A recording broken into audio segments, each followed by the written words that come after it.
හයවෙනි ප්‍රශ්නේ සම්භාවිතා ව්‍යාප්තිනේ ඉන්නේ. එතන මේකෙත් හැම අවුරුද්දෙම එකම වගේ ටිකක් අහන්න. හරි. මහා ලොකුවට වෙනස් වෙන්නේ නැහැ. පළවෙනි ප්‍රශ්නේ මම හිතන්නේ මේ හැම අවුරුද්දෙම අහලා ඇති ඕනනම් අවුරුදු දෙකක් තුනක් මිස් වෙන්නේ නැති. right. දීපද ව්‍යාප්තිය භාවිත කළ හැකි වන්නේ කුමන කොන්දේසි යටතේදයි ප්‍රකාශ කරමින් දීපද ව්‍යාප්තිය අර්ථ දක්වනවා. හරි. දීපද ව්‍යාප්තිය අර්ථ දක්වන්න තියෙන්නේ කොන්දේසි හතර දක්වන. හරි මෙන්න මෙහෙම අපි ප්‍රවේශයක් ගමුකෝ දීපද ව්‍යාප්තියට. දීපද ව්‍යාප්තිය.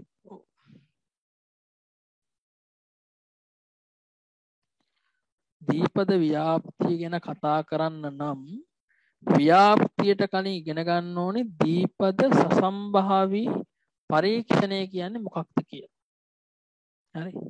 දීපද සසම්භාවී පරීක්ෂණය කියන්නේ මොකක්ද කියලා. ඒක ඉගෙන ගන්න ගියාම තව වැදගත් වෙන සංකල්පයක් තියෙනවා. බර්නූලි නැහැසුමක් කියන්නේ මොකක්ද කියලා ඉගෙන ගන්න. බර්නූලි නැහැසුමක්. ඊළඟට දීපද නැහැසුමක් කියන්නේ මොකක්ද? ඔන්න ඔය දෙක ඉගෙන ගන්න ඕනේ. හරි. ඒතර මේ ඔක්කොම එකතු වුණාම තමයි ඔයාලට අර්ථ දැක්වීම එන්නේ. ඒ නිසා මේවා ප්‍රශ්නෙන් පරිබාහිර දේවල් නෙවෙයි හොඳේ. බර්නූලි නැහැසුමක් කියන ළමයි මොකක් හරි සසම්භාවී පරීක්ෂණයක නැත්නම් සසම්භාවී පරීක්ෂණයක නැත්නම් ප්‍රතිඵල දෙකක් පමණක් සහිත සසම්භාවී පරීක්ෂණය.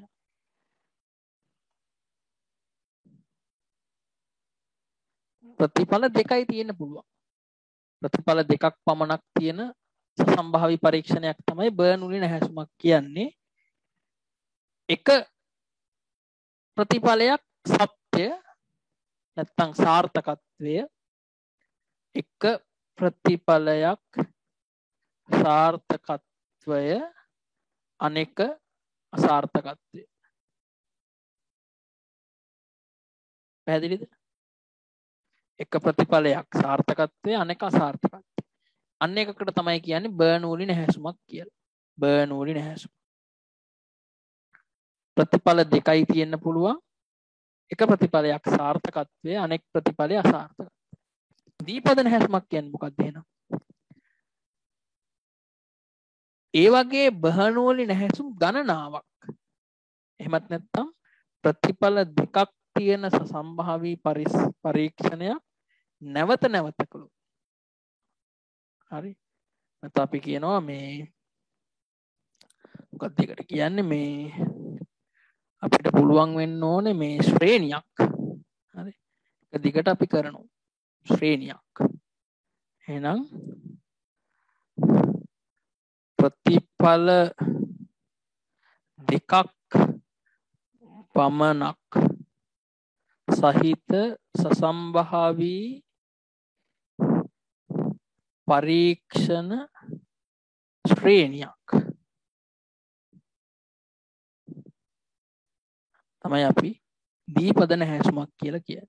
එතකොට ඒකෙත් ප්‍රතිඵල දෙකයි. ඒ ප්‍රතිඵල එකක් සාර්ථකත්වය, අනෙක අසාර්ථකත්වය. එහෙමත් නැත්නම් බර්නූලි නැහැසුම් ශ්‍රේණියක්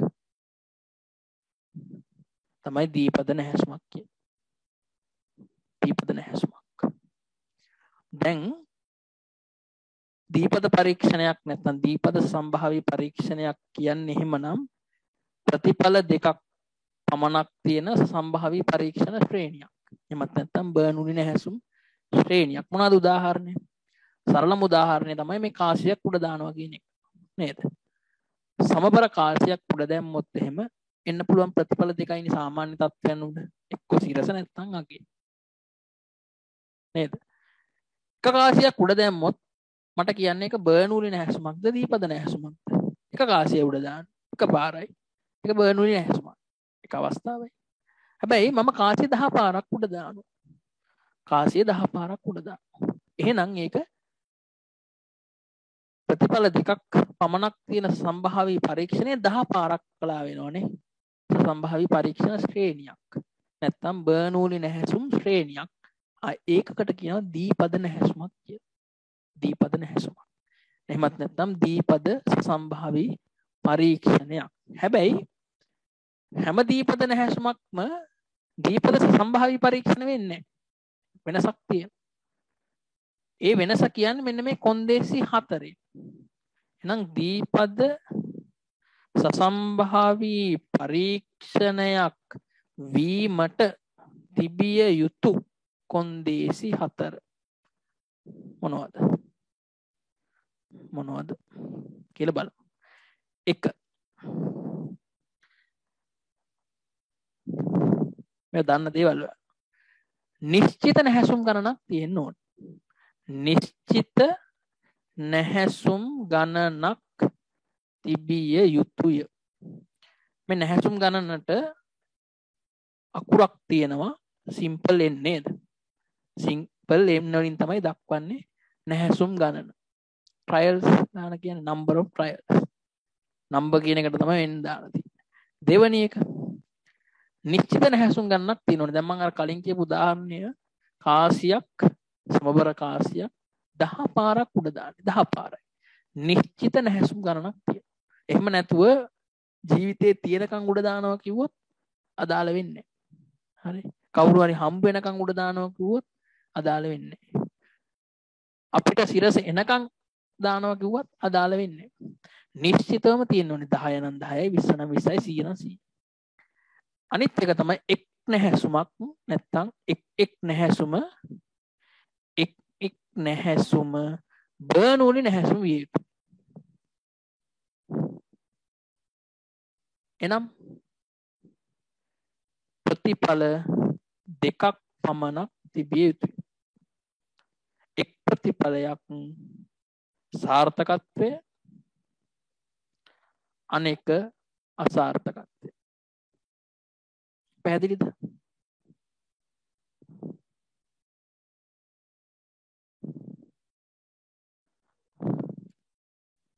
ප්‍රතිඵල දෙකක් පමණක් තියෙන්න ඕනේ.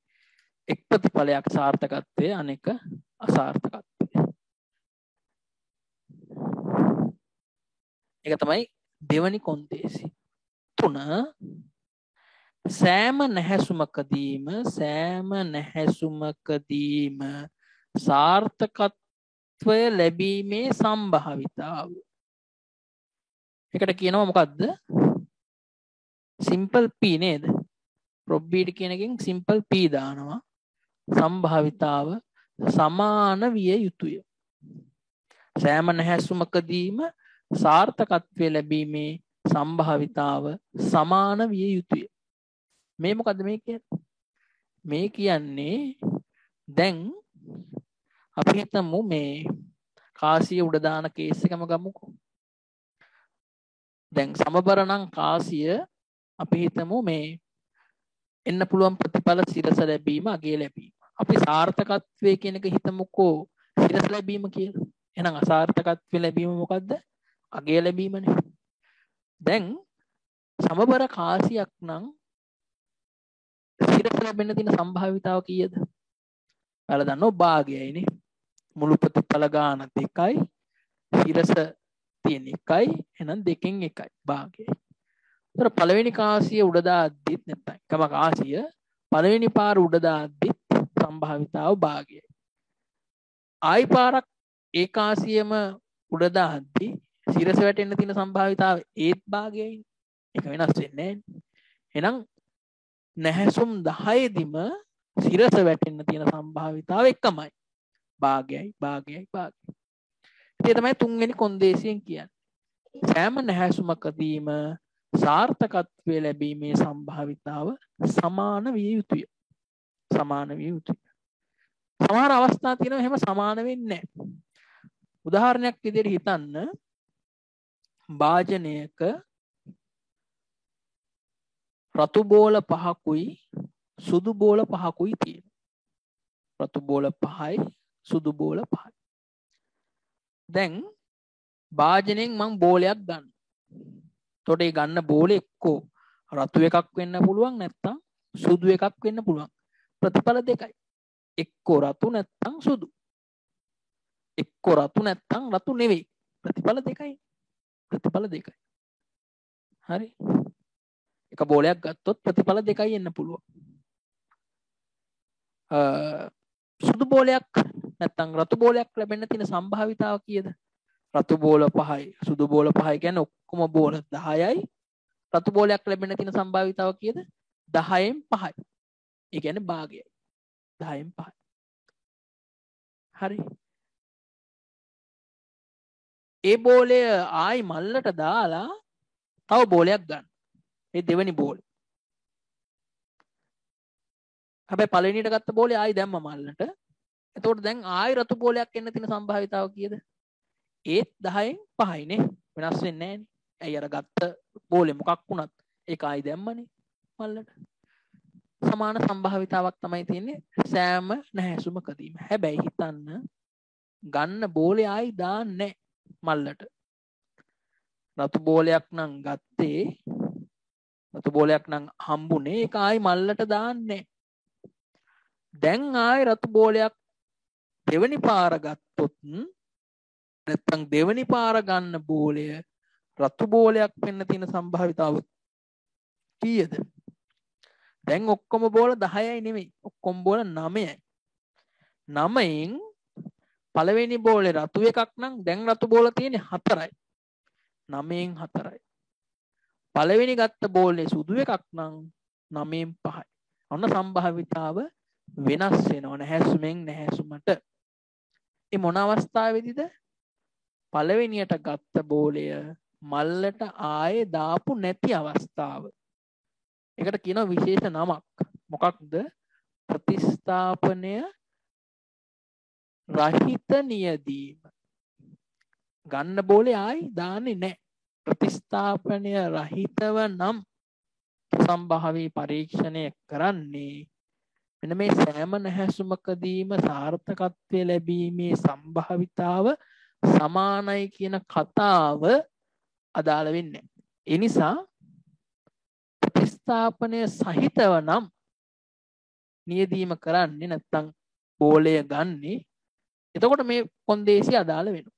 ඒ නිසා මතක තියාගන්න දීපාදර්ශ සම්භාවී පරීක්ෂණයකදී එක වැදගත් කොන්දේසියක්. සෑම නැහැසුමකදීම සමාන සම්භාවිතාවක් තියෙන්න ඕනේ කියන එක. හරි. තුන්වෙනි කොන්දේසිය. 4 නැහැසුම් එකිනෙක සොයායත්ත වේ.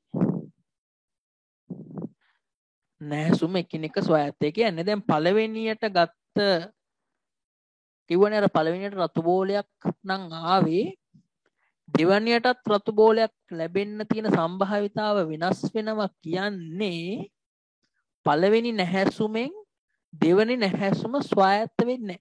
කියන්නේ පළවෙනි නැහැසුමෙන් දෙවෙනි නැහැසුමට බලපෑමක් නැති වෙන්නේ නැහැ. බලපෑමක් තියෙනවා. එහෙම වෙන්න බෑ. එහෙම වෙන්න බෑ. හරි? ඒ කියන්නේ පළවෙනි කාසිය පළවෙනි පාර උඩ දානවා කියන එක කාසිය දෙවෙනි පාර උඩ දානවා කියන එකට බලපෑමක් ඇති කරන්න බෑ. ඒක තමයි නැහැසුම් එකිනෙක ස්වායත්ත වෙනවා කියලා කියන්නේ. එහෙනම් මෙන්න මේ කොන්දේසි 4 අනිවාර්යයෙන්ම සම්පූර්ණ වෙන්න ඕනේ දීපද සම්භාවී පරීක්ෂණයක් වෙන්න නම්. රයිට්. එතකොට මේක තමයි උත්තරේට ඔයාලා ලියන්න ඕනේ කොන්දේසි 4 ඇහුවොත්. මේක ඔයාලට පාඩම් කරගන්න පුළුවන්. හරි. මෙහෙම කොන්දේසි 4 තෘප්තව සම්භාවී පරීක්ෂණයක් වෙනව නම්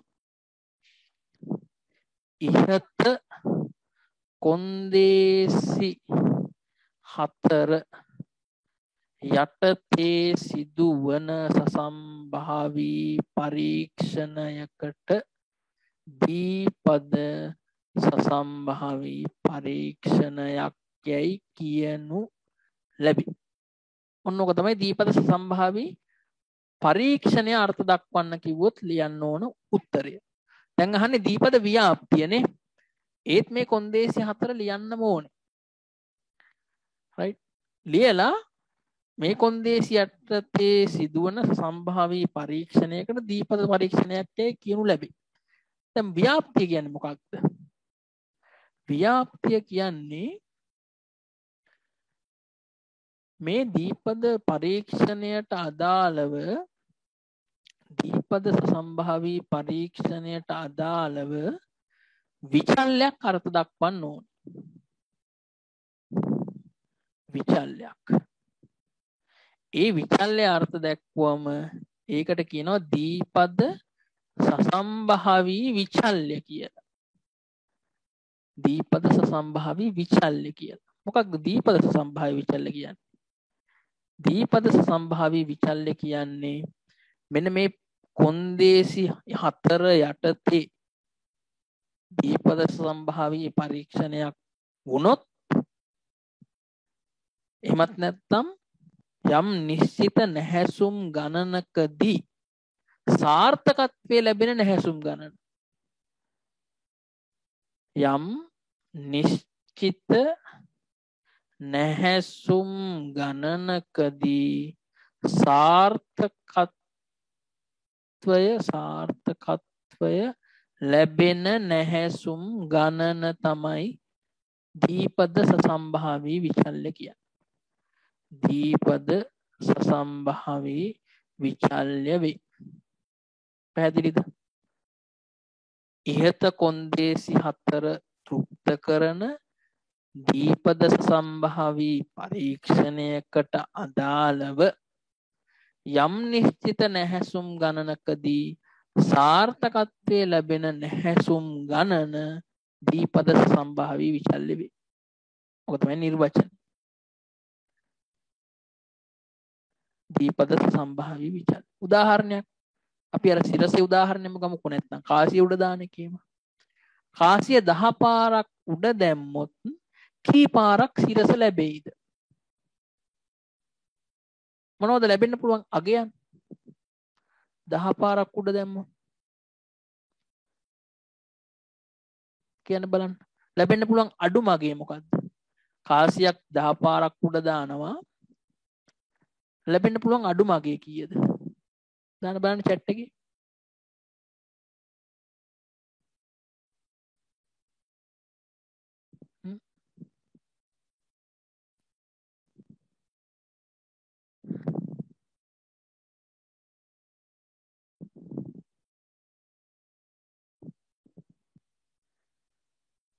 දහ පාරෙම සිරස වැටෙන්නේ නැහැ. අගේ කීයද? 10 පාරෙම සිරස වැටෙන්නේ නැහැ. ගන්න අගේ කීයද? එක පාරක්වත් සිරස වැටෙන්නේ නැහැ. එහෙනම් බිඳුවයි. එක පාරක්වත් සිරස වැටෙන්නේ නැහැ. බිඳුවයි. 10 පාරක් කාසිය උඩ දැම්මොත් එක පාරක් සිරස වැටෙන්න පුළුවන්. එකයි. දෙපාරක් සිරස වැටෙන්න පුළුවන්. ඔය විදියට උඩරිම ගියොත් කීයක්ද? කාසිය 10 පාර නම් උඩ දැම්මේ 10 පාරයි නේ තියෙන්න පුළුවන් නේද? ඊට වඩා වැඩි වෙන්න බෑනේ. කාසිය 10 පාරක් උඩ දාලා සිරස 11 පාරක් ලැබෙන්න පුළුවන්ද? එහෙම ලැබෙන්න බෑනේ. උඩරිම 10යි. හරි. එහෙනම් මෙන්න මෙහෙම අපිට විචල්්‍ය අර්ථ දක්වන්න පුළුවන්. අපිට පොදුවේ x කියලා දාන්න පුළුවන්. එහෙනම් මොනවද දෙන්න පුළුවන් අගයන්? 0 1 2 3 4 ආදී වශයෙන් 10යි. මේ 10 කියන්නේ අපේ කාසිය උදාහරණයට නේද? නිශ්චිත නැහැසුම් ගණන. ඒකනේ මේ 10. එහෙනම් අපිට 10 වෙනුවට දාන්න පුළුවන් සිම්පල් n නේද? මෙතන නිශ්චිත නැහැසුම් ගණනනේ n කියන්නේ මේ. එහෙනම් මෙතන 10 වෙනුවට සිම්පල් n දාන්න පුළුවන්. එහෙනම් එක්ස්ට්‍රා ගන්න පුළුවන් 0 1 2 3 ආදී වශයෙන් සිම්පල් n වෙනකන් ප්‍රමාණයක්. දැන් ඔන්න දීපද සසම්භාවී විචල්්‍ය අර්ථ දැක්වුවා. ඒත් තාම ව්‍යාප්ති අර්ථ දක්වලා නැහැ. ව්‍යාප්තිය කියන්නේ මොකද්ද? මම මෙන්න මේ පහළ ටික පොඩ්ඩක් මකනවා.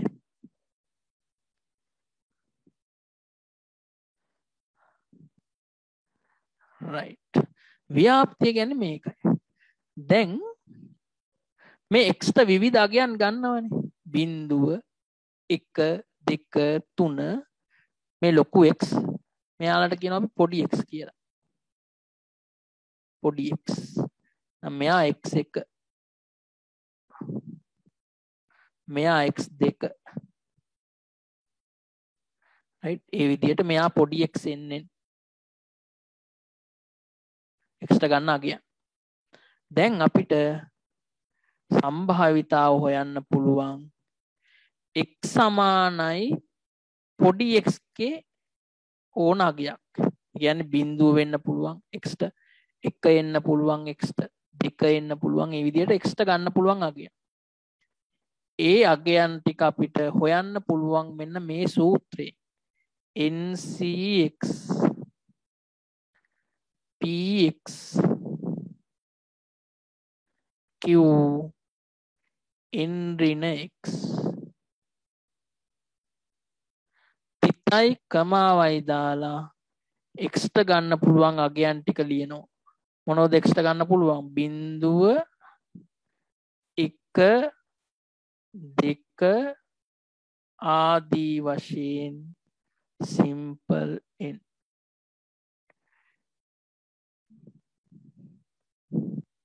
මගින්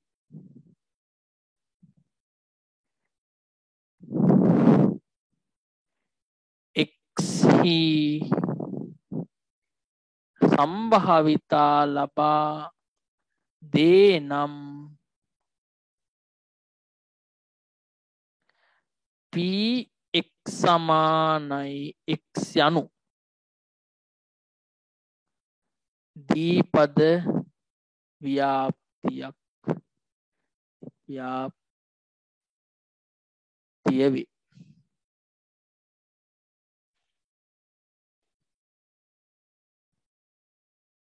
ඔන්නෝක තමයි දීපද ව්‍යාප්තිය අර්ථ දැක්කේ.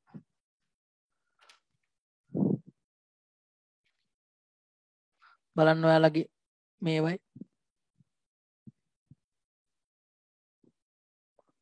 ඔකනේ තියෙන ආන්සර් ස්ක්‍රිප්ට් එකේ උත්තරේ. ඔන්න ඔය නිර්වචනේ තමයි තියෙන්නේ. එහෙනම් කොන්දේසි 4 ලියන්න පුළුවන් වෙන්න ඕනේ. ඒ කොන්දේසි 4 යටතේ දීපද සම්භාවී පරීක්ෂණයක් වෙනවා. ඒ දීපද සම්භාවී පරීක්ෂණයට අදාළ දීපද සම්භාවී විචල්යක් තියෙනවා. මොකක්ද? යම් නිශ්චිත නැහැසුම් ගණනකදී සාර්ථකත්වයේ ලැබෙන නැහැසුම් ගණන ඒ නැහැසුම් ගණනට අදාළව නැත්නම් ඒ සම්භාව්‍ය විචල්‍යයට අදාළ විවිධ අගයන්ට සම්භාවිතා ගණනය කරන්න සමීකරණයක් තියෙනවා. ආන් ඒ සමීකරණයට තමයි දීපද ව්‍යාප්තිය කියලා කියන්නේ. ඔන්න ඕක තමයි අර්ථ දැක්වීම. හරි. එතකොට ඔය අර්ථ දැක්වීම එක එක පැති වලින් අහන්න පුළුවන්. රයිට්. වචන වෙනස් කරලා අහන්නේ. කොහොමද අහන්නේ? සමහරක් අවුරුද්දක අහනවා දීපද සම්භාවී පරීක්ෂණය කියන්නේ මොකක්ද කියලා. ඒත් මේ කොන්දේසි 4 මේ හදලා මෙන්න මෙතනින් අතර කරන්න තියෙන්නේ. සමහරක් අවුරුද්ද අහනවා දීපද සම්භාවී විචල්‍ය කියන්නේ මොකක්ද කියලා. කොන්දේසි 4න් පටන් අරගෙන මේකට ඇවිල්ලා මෙතනින් අතර කරන්න තියෙන්නේ. තව අවුරුදු වල අහනවා දීපද ව්‍යාප්තිය කියන්නේ මොකක්ද කියලා. කොන්දේසි 4න් පටන් අරගෙන මේ වටේම ගිහිල්ලා මෙතනින් අතර කරන්න. මෙතනින් කොන්දේසි 4 ඇතුළත් කරලා දීපද සම්භාවී පරීක්ෂණය අහන්නත් පුළුවන්. දීපද සම්භාව්‍ය විචල්‍ය අහන්නත් පුළුවන්. දීපද ව්‍යාප්තිය අහන්නත් පුළුවන්. ඒ ඔය ඕනේ එකකට ලියන්න ලෑස්තිලා යන්න. හරි. එතකොට මේ ප්‍රශ්නේ හරි. ඊළඟට ගාන තියෙන්නේ. හරි. ඊළඟට අපි ගානට යමු. මොන හරි ගැටලු තියෙනවා නම් අහන්න. ගානේ මොකද්ද තියෙන්නේ බලන්න. කිසියම් නිෂ්පාදකයෙකු තම නිෂ්පාදනයෙන් වැඩිම වශයෙන් 3% තෝරාගෙන වැඩිම වශයෙන් 3% දෝෂ සහිත වේයයි ප්‍රකාශ කරයි. වැඩිම වශයෙන් 3% දෝෂ සහිතයි. මොකද ඒකෙන් අදහස් වෙන්නේ? වැඩිම වශයෙන් 3%. උපරිම වුණොත් 3%යි දෝෂ තියෙන්න පුළුවන්. නිෂ්පාදනයේ වැඩිම වශයෙන් 3% දෝෂ සහිත වේයයි ප්‍රකාශ කරයි. අපි මෙහෙම ලියාගමු මේක ප්‍රමාණවත්. ඔහුගේ නිෂ්පාදනයෙන් ඒකක 15ක සම්භාවී නියදියක් තෝරාගෙන එම ඒකක 15 තුල වැඩිම වශයෙන් දෝෂ සහිත ඒකක දෙකක් ඇතනම් නිෂ්පාදකයාගේ ප්‍රකාශය පිළිගන්න. මේකනේ යාගේ ප්‍රකාශය. right? දෝෂ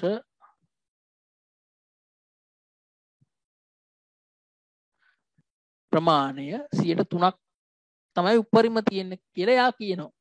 හරි යාගේ මොකක් හරි යා කියන නිෂ්පාදකයාගේ ප්‍රකාශය. හරි මේකම වෙන්න ඕනේ වෙන මොකක් හරි යා කියන්නත් පුළුවන්. නිෂ්පාදකයාගේ ප්‍රකාශය නිෂ්පාදකයාගේ ප්‍රකාශය පිළිගන්නවද ප්‍රතික්ෂේප කරනවද කියලා තීරණය වෙන්නේ මෙන්න මේ ඊළඟ පස්සේ තියෙන කතන්දරේ. මොකක්ද? 15ක නියදියක් ගන්න.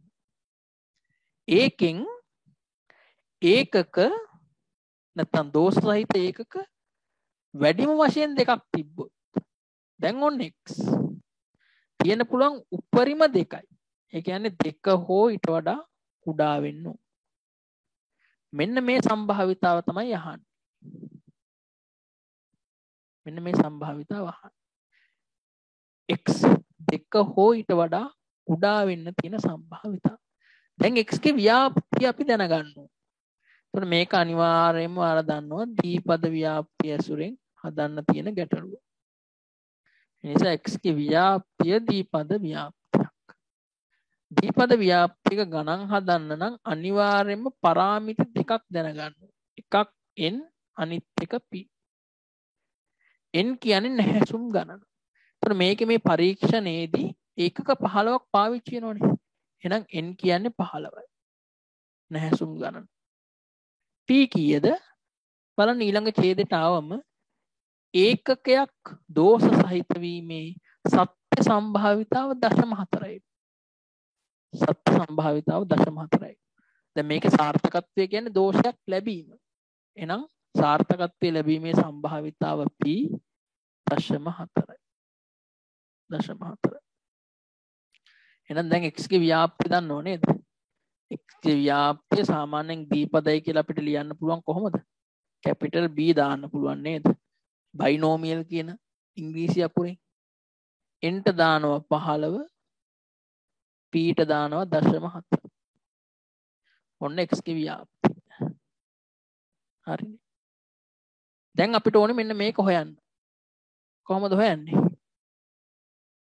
ඔයාලට ඕන නම් n 15 තියෙන නිසා දීපද ව්‍යාප්ති වගුව පාවිච්චි කරන්න පුළුවන්. නේද? වගු පොත තියෙනවද හැමෝගාම? ඇතිනේ. ඒක පාවිච්චි කරන්න පුළුවන්. නැත්නම් සමීකරණයට ආදේශ කළත් උත්තරේ හොයන්න පුළුවන්. x දෙක හෝ ඊට වඩා කුඩයි කියන්නේ එක්ක x සමාන වෙන්න පුළුවන් බිඳුවට නේද? ධන. නැත්නම් x සමාන වෙන්න පුළුවන් එකට. නැත්නම් x සමාන වෙන්න පුළුවන් දෙකට. ඔය ටික තමයි එන්න පුළුවන් නේ. දෙකට වඩා කුඩා හෝ සමාන වෙන්න ඕනේ. 3 වෙන්න බෑ. දැන් මොකද කරන්නේ? දැන් මේක දන්නවනේ ඔයාලා. p x සමානයි simple x ගේ සමීකරණය. ncx px q ගේ ඍණ x. මේකට ඕනනම් ආදේශ කරලා පෙන්වන්න පුළුවන්. n කියන්නේ 15යි. c x p කියන්නේ 0.4යි. 0.4යි x q කියන්නේ p ධන q එකයි නේද?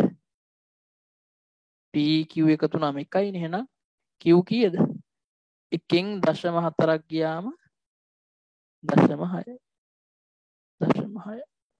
බොහොම හොඳයි. එහෙනම් මෙතන 0.6 ආදේශ කරනවා. 0.6 15 ඍණ x. 15 ඍණ x. n ට දැම්ම 15 x එහෙමම තියෙනවා. දැන් ඕනනම් මේක ගෙනල්ලා මෙතන ආදේශ කරන්න. 15 c x වෙනුවට දානවා බිංදු. n කියන්නේ p 0.4යි x ට දානවා බිංදුව 0.6යි. n ඍණ x 15 ඍණ බිංදුව 15යි. ධන 15 C1 දශම 4 1 දශම 6 2 sorry දෙක නෙමෙයි 15 එකක් ගියාම 14යි ධන 15 C2 දශම 4 2 දශම 6 13 ඒක සුළු කරලා හදන්න පුළුවන්. ඇයි මම මෙහෙම ලිව්වේ? ඒකට හේතුව ළමයි කවුරුද්දක ගානක් තිබ්බා. ඒකේ මේ p අගය වගුවේ නැහැ. පැහැදිලිද? p අගයේ වගුවේ නැතුනොත් එහෙම ඔයාලට හදන්න බෑ. මෙහෙම ආදේශ කරලා ළමයි හදන්න ඕන. දැන් මේ ගානන් ටිකක් අමාරුයි නේද? මොකද මේ දශම 6 15 වෙනි බලය එහෙම හොයන්න ගියොත් එහෙම නේද? ඒක විතරක් කරන්න පුළුවන් විභාගෙ. නිසා මේ වගේ තැනක ටිකක් ප්‍රායෝගික නැහැ. නමුත් සමහරක් ගණන් වලදී මට මතක විදිහට දශම 2.5යිද කොහෙද? දශම 2.5 තියෙනවද පොතේ? ළමයි දශම 2.5 පොතේ තියෙනවද? නෑ දශම 2.5ද කොහෙද එක අවුරුද්දක තිබ්බා. 18ද මතක නැහැ 19ද කොහෙද? මේ p අගේ දශම 2.5. බසේ ගාන හදාගන්න බැරුව ඉතින් දසාතේ කල්පනා කර කර ඉන්න ඇති මේ ක්‍රමය නැතුව. මේ ක්‍රමය කියන්නේ ළමයි මේක තමයි ක්‍රමය. හරි ටේබල් ඇවිල්ලා මේ පොඩි ෂෝට් කට්ස් ඒ කියන්නේ අර සුළු කිරීම කරගන්න අමාරු නිසා ඔයගොල්ලෝ ගැන හිතලා අනුකම්පාවට වගේ නිකන් දෙන සහනයක්. ක්‍රමය මේකයි. මේක අර ටිකක් සුළු කිරීම අමාරු නිසා පහසුවට දෙනවා වගුව ටික කාලයක් ගියාන් පස්සේ ඒක ක්‍රමය කියලා හිතලා වගුව හදාගෙන වගුවට හුරු වෙලා යනවා සංකල්ප නැතුව. ඉතින් සංකල්ප දීපු හැටියේ කියලා වෙලා යනවා. රයිට්. ඒක වගුවෙන් බලලා අගයන් තුන ගන්න බලන්න මෙතෙන්ට. කොහොමද මේ අගයන් හොයන්නේ වගුවේ? වගු පොතේ ත්‍රිපද ව්‍යාප්තියේ n ගේ 15 n 5 තියෙනවා 10 තියෙනවා 15 විතරයිනේ තියෙන්නේ. ඒතර අනිවාර්යයෙන්ම n 5 එන්න ඕනේ n 10 එන්න ඕනේ නැත්නම් n 15 එන්නම ඕනේ.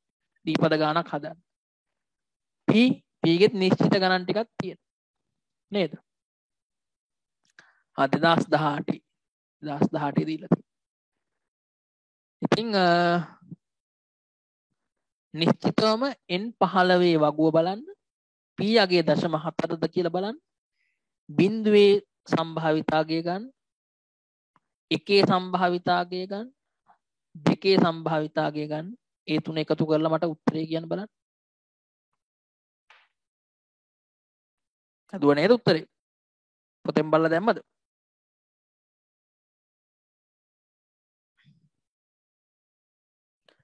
බිඳුවේ දශම බිඳුවයි 2යි 7යි 1යි අන්තිම උත්තරේ. right. ඉතින් ඔය අවස්ථාවේදී නැත්තම් x කියාගේ 2 හෝ ඊට වඩා කුඩා නම් නැත්නම් වැඩි වශයෙන් 2යි නම් මොකද කරන්නේ? මෙන්න මේ නිෂ්පාදකයාගේ ප්‍රකාශය පිළිගන්න. ඔච්චරයි. නිෂ්පාදකයා මොන මගුලක් කිව්වත් අපිට අදාළ නැහැ. ඒව නිකන් අර ඔයාලව මොනව කරන්නද? දැන් මෙතන මේ අගයක් කීප හැටි දසාතේ කල්පනා කරනෝනේ. අකෝ මේ අගයට මොකද කරන්න කියලා. ආන් එහෙම බය කරන්න දීපු අගයක් ඒක. right 100 ඕන උන්නේ නැහැ ගානේ කොහෙදිවත්. කියලා දැන් ඉතින් 100 දාලා බලනවා හැමතැනම. එල්ල ඔන්න ගාන කෙලව ගන්න. ඒ වගේ නොමග යවන සුළු ප්‍රකාශ දෙන්න පුළුවන්. ඒක නිෂ්පාදකයාගේ නිකම් ප්‍රකාශයක්.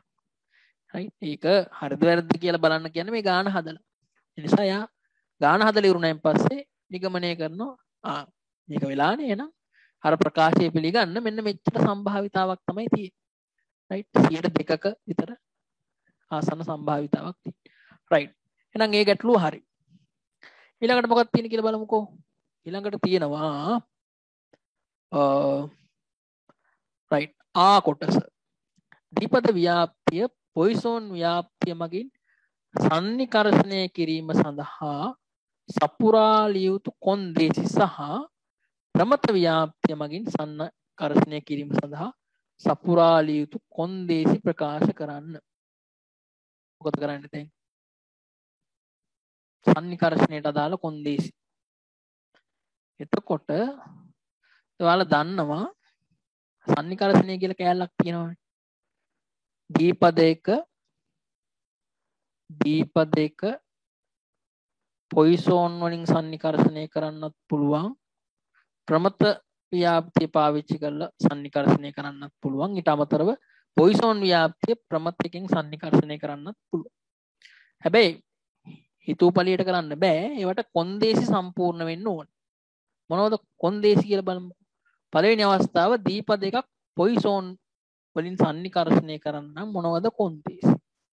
වචනයෙන් කියනවා නම් n කියන්නේ නැහැසුම් ගණනනේ. නැහැසුම් ගණන විශාල වෙන්න ඕන. සාමාන්‍යයෙන් අපි සංකේත වලින් දක්වනවා මෙන්න මෙහෙම නේද? n අනන්තයට යන්න ඕන. හරි. නැහැසුම් ගණන විශාල විය යුතුය. සාමාන්‍යයෙන් හොඳයි කියලා කියනවා n 50ට වඩා වැඩි නම් සාමාන්‍යයෙන් පිළිගැනීම. හරි. ඒක ඔයාලගේ විෂය නිර්දේශයේ එහෙමයි කියන්නේ.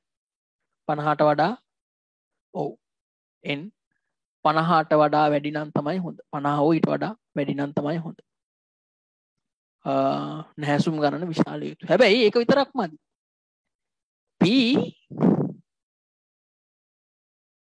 ඔව් p බිඳුවට ආසන්න විය යුතුයි. p බිඳුවට ආසන්න විය යුතුයි.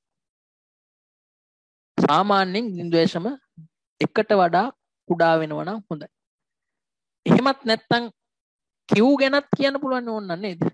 p බිඳුව පැත්තට යනවා නම් q කොයි පැත්තටද යන්න ඕනේ? එක පැත්තට යන්න. right? නම් කවුරු හරි ප්‍රකාශයක් දුන්නොත් එහෙම මෙන්න මෙහෙම p ගැන දෙන්නේ නැහැ. අපි නිකන් p ගැන විතරයි දන්නේ කියලා හිතලා හරි ප්‍රශ්න පත්‍රය හදන කෙනා දෙනවා n විශාල වන විට සහ නැත්නම් n සහ q නැත්නම් n විශාල වන විට සහ q එකට ආසන්න විට දීපද ව්‍යාප්තිය සඳහා පොයිසෝන් සන්නිකර්ෂණය කළ හැකියි. යකෝ බලනවා දැන් q එකට යන එක එහෙම එකක් උගන්නලා නැහනේ. p බිඳුවට යනවා විතරයිනේ අපිට q කියන්නේ. එහෙම වෙන්න පුළුවන්. නමුත් p බිඳුවට යනවා කියන්නේ q එකට යනෝ නෙයි. p ධන q එකයි. p බිඳුවට යද්දී q අනිවාර්යයෙන්ම එක වෙන්න එපේ. නේද? p ධන q සමානයි එක නම් p බිඳුව වුණොත් q අනිවාර්යයෙන්ම එකයි. ඒ නිසා q එකට යන්න. හරි. ඔන්න ඔය කොන්දේසිය. හැබැයි මීට අමතරව තව කොන්දේසියක් තියෙනවා. ඒකට හේතුව දීපද ව්‍යාප්තිය ප්‍රමත ව්‍යාප්තිය පැත්තටත් යන්න පුළුවන්. නැත්නම් දීපද ව්‍යාප්තිය ප්‍රමත ව්‍යාප්තියෙන් සන්නිකර්ෂණය කරන්නත් පුළුවන්. ඒ නිසා සාමාන්‍යයෙන් අපේ පිළිගැනීම n වැඩි කිරීම p. ඒ කියන්නේ දීපද ව්‍යාප්තිය මධ්‍යන්නේ. එයා 5ට වඩා සමාන හෝ කුඩා වෙන්න ඕනේ. 5ට වඩා. මේ කොන්දේසි තුනම ගන්න. ඇත්තටම. හැබැයි පළවෙනි කොන්දේසි දෙක තිබ්බත් ප්‍රමාණවත්. ඒ නිසා මේ කොන්දේසි දෙකයි මේක තුන්වෙනි කොන්දේසි විදිහට තියෙනවා. අනිත් පැත්ත දීපද ව්‍යාප්තිය ප්‍රමත ව්‍යාප්තිය මගින් සන්නිකර්ෂණය කරන්න නම් n මොකද වෙන්න ඕනේ? ඒත් n විශාල වෙන්න ඕනේ. හැබැයි p කුඩා වෙලා හරියන්නේ නැහැ. p මොකද වෙන්න ඕනේ? p 0.5ට ආසන්න වෙන්න ඕනේ. එතනම් p විතරක් නෙමෙයි p q දෙන්නම 0.5ට ආසන්න වෙන්න ඕනේ. p q දෙන්නම 0.5ට වඩා ආසන්න වෙන්න ඕනේ. එහෙම වුණොත් අන්න දීපද ව්‍යාප්තිය අපිට පුළුවන් ප්‍රමත ව්‍යාප්තියෙන් සන්නිකර්ෂණය කරන්න. හැබැයි ආයෙත් ප්‍රශ්නයක් එන්න පුළුවන් මෙන්න මේ දීපද ව්‍යාප්තිය කේස් එකත් එක්ක පොයිසන් ව්‍යාප්තිය කේස් එකත් එක්ක. ඒ නිසා පිළිගන්නවා np 5ට වඩා විශාල වුණොත් අනිවාර්යයෙන්ම ප්‍රමත ව්‍යාප්තියකට යනවා. ඒ නිසා ඔයාලා කොහොමද හොයන්නේ පොයිසන් සන්නිකර්ෂණයෙන්ද ප්‍රමත සන්නිකර්ෂණයෙන්ද මේ ගාන හදන්නේ කියලා? මෙන්න මේකෙන් තීරණය කරන්න පුළුවන්. ඒ වගේම අනිවාර්යයෙන්ම දීපද ගානක් ඔයාලට හදද්දි බලන්න 5 10 15න් හදන්න බෑ කියලා පොයිසන් ව්‍යාප්තියෙන් හදන්න බෑ. රයිට්? දැන් ඔය 2018 නේද? ඒ ගානේ කාට හරි එමෙ හිතෙන්න තිබ්බනේ නේද? ඔව් මේක P දීලා නැහැ වගුවේ. ඒ නිසා මේක පොයිසෝන් සන්නිකර්ෂණයෙන් හදන්න පුළුවන් කියලා. එහෙම හදන්න බෑ. මේ කොන්දේසි තෘප්ත වෙන්න ඕන. පැහැදිලි නේද?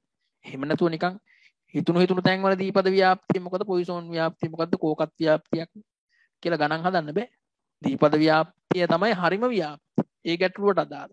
නමුත් ඒකේ සුළු කිරීම කරන්න ගියාම තියෙන දුෂ්කරතා නිසා තමයි සන්නිකර්ෂණයක් පාවිච්චි කරන්නේ. සාපේක්ෂව දීපද ව්‍යාප්තිය සුළු කිරීම වලට වඩා පොයිසෝන් ව්‍යාප්තිය සුළු කිරීම ලේසි. ඒ දෙකේම සුළු කිරීම වලට වඩා ප්‍රමත ව්‍යාප්තිය සුළු කිරීම ලේසි. ඒ නිසා තමයි සන්නිකර්ෂණයේ භාවිතයෙන් ගණන් හදන්නේ. රයිට්. එහෙනම් අපිට පුළුවන් ගාන හදන්න. මොකක්ද කියන්නේ මේකේ? කිසියම් බීජයක් පැලවීමේ සම්භාවිතාව 0.75යි. කිසියම් බීජයක් පැලවීමේ සම්භාවිතාව 0.75යි. බීජ 48ක් රෝපණය කිරීමේදී පැලවන බීජ සංඛ්‍යාව x නම් සුදුසු සන්නිකර්ෂණයක් යොදාගෙන බ්ලා බ්ලා බ්ලා ආසන්න වශයෙන් සොයන්න.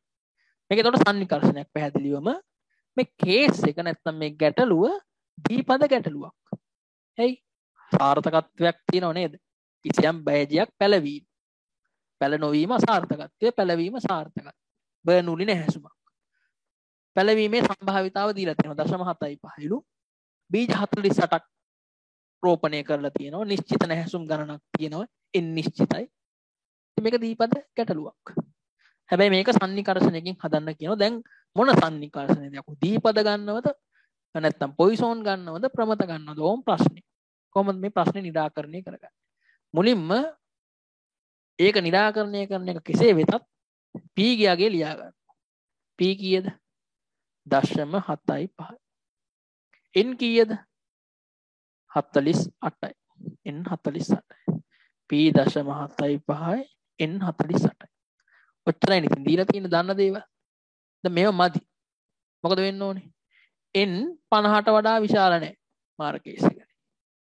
p 0.5ට ළඟත් නැහැනේ 0.75 කියන්නේ. බිඳුවට නම් කොහොමත් ආසන්න නැහැනේ. q ගැන කවර කතාවද? එකම විසඳුමයි නේද? np හොයනවා.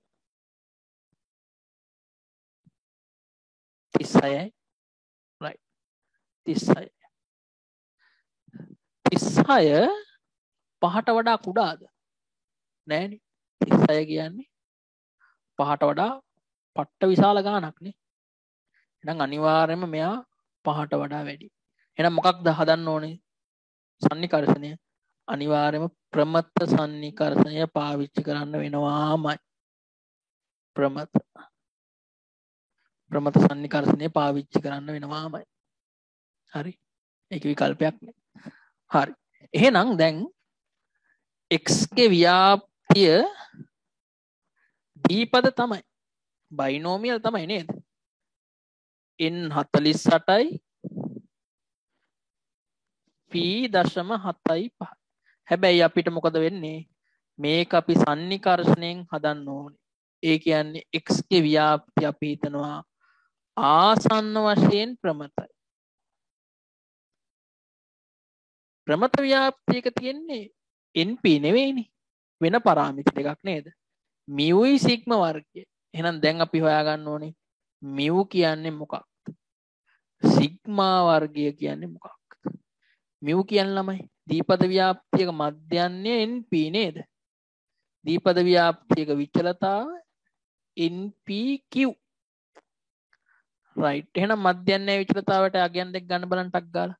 np දන්නවනේ. මේ හෙව්වනේ අපි 36යි. එහෙනම් x ගේ ව්‍යාප්තිය ආසන්න වශයෙන් ප්‍රමතයි. මධ්‍යන්නේ 36යි. විචලතාව කීයද?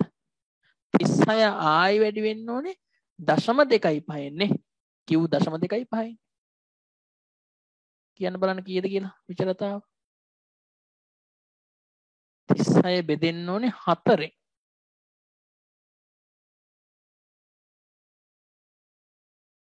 9යි නේ. 9 වරක් 4නේ 36. 9. right 9. හරි. එනිසා විචලතාව 9යි. right? මේ ළමයි මම මේ ව්‍යාප්ත වෙනවා කියන තැන මේ යටින් ඉරක් ඇන්දනේ. මෙන්න මේ ඉරි කෑල්ල. මොකද්ද මේකෙන් කියන්නේ? මේකෙන් කියන්නේ ආසන්න වශයෙන් ව්‍යාප්ත වේ. ආසන්න වශයෙන් ව්‍යාප්ත වේ. හරියටම නෙවෙයි. හරියටම නම් යටින් ඉරි කෑලි ඇඳිලි නෑ. හරි. ඉවත් වැදගත් ඈ. මොකද ඒක නැති වුණොත් වැරදි. හරි. එහෙනම් දැන් මොකද කරන්නේ? දැන් අපිට පුළුවන් මේ සම්භාවිතාව හොයන්න. කොහොමද? 33ට වඩා විශාල වෙන්න ඕනේ x 39ට වඩා විශාල වෙන්න. 33ට වඩා විශාලයි හෝ සමානයි 39ට වඩා කුඩයි හෝ සමානයි. මේක හොයන්න. හැබැයි මෙන්න මෙහෙම එකක් තියෙනවා. දීපද ව්‍යාප්තිය කියන්නේ මොන ව්‍යාප්තියක්ද? ඔයාලට මතක ඇති ව්‍යාප්ති වර්ග දෙකක් තියෙනවා නේද? එක වර්ගයක් විවික්ත ව්‍යාප්ති. අනිත් වර්ගය සන්තතික ව්‍යාප්ති. මට කියන්න දීපද ව්‍යාප්තිය මොන ව්‍යාප්තියක්ද? කොහොමද විවික්ත කියන කට්ටිය අත උස්සන්න බලන්න. දීපද ව්‍යාප්තිය anu විවික්ත ව්‍යාප්තිය. විවික්ත. හරි. ලකුණක් දෙනවා. ඊළඟ ප්‍රශ්නේ. ප්‍රමත ව්‍යාප්තිය anu විවික්ත ව්‍යාප්තිය. හරිද වැරදිද? කොහොමද හරි කියන කට්ටිය අත උස්සන්න. වැරදි. ප්‍රමත ව්‍යාප්තිය anu කවර ව්‍යාප්තියක්ද? ප්‍රමත ව්‍යාප්තිය anu සන්තතික ව්‍යාප්තියක්. දැන් මේ දීපද ව්‍යාප්තියක් සන්තතික ව්‍යාප්තියක් බවට පත්වීමේදී මෙන්න මේ අගයන් වල වෙනස්කමක් වෙනවා. මොකක්ද දන්නවද වෙනස්කම? විවික්ත ව්‍යාප්තියකදී ඒ ව්‍යාප්තියේ විචල්‍යයට ගන්න අගයන් නිශ්චිතයි. උදාහරණයක් විදිහට දැන් දීපද ව්‍යාප්තියක මතකයි නේද x ට ගන්න පුළුවන් 0 1 2 3 4 5 ඒ විදිහට මොකක් හරි ඉලක්කමක්. එතකොට මේ අපි කියන්නේ ගන්න විචල්්‍ය ටික පරිමිතයි. ගණනය කරන්න පුළුවන්. බිඳුව කියන්නේ ඉලක්කමක්නේ. එතකොට 1යි 2යි 3යි 4යි කියලා නිශ්චිත ගාණක් අපිට ගණනය කරන්න පුළුවන්. ඒකට තමයි විවික්ත විචල්්‍යයක් කියන්නේ. එහෙම පරිමිත නැති ඒවට අපි සන්තතිකයි කියලා කියනවා. පුද්ගලයෙක්ගේ උස නැත්නම් පුද්ගලයෙක්ගේ බර හරි කොච්චර තියෙන්න පුළුවන්ද බරවල් නේද? කිලෝග්‍රෑම් 50යි 50.5යි 50.5යි බර මයින් මැෂින් එකක් තිබ්බනම් හරියට ඕන තරම් බරවල් තියෙන්න පුළුවන්. ඒ නිසා ඒවා සන්තතික.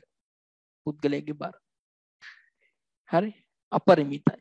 ලක්ෂ ගාන අපරිමිතයි. ගණනය කරන්න බෑ. පුද්ගලයෙක්ගේ උසවල් ඕන තරම් තියෙන්න පුළුවන් ලෝකේ.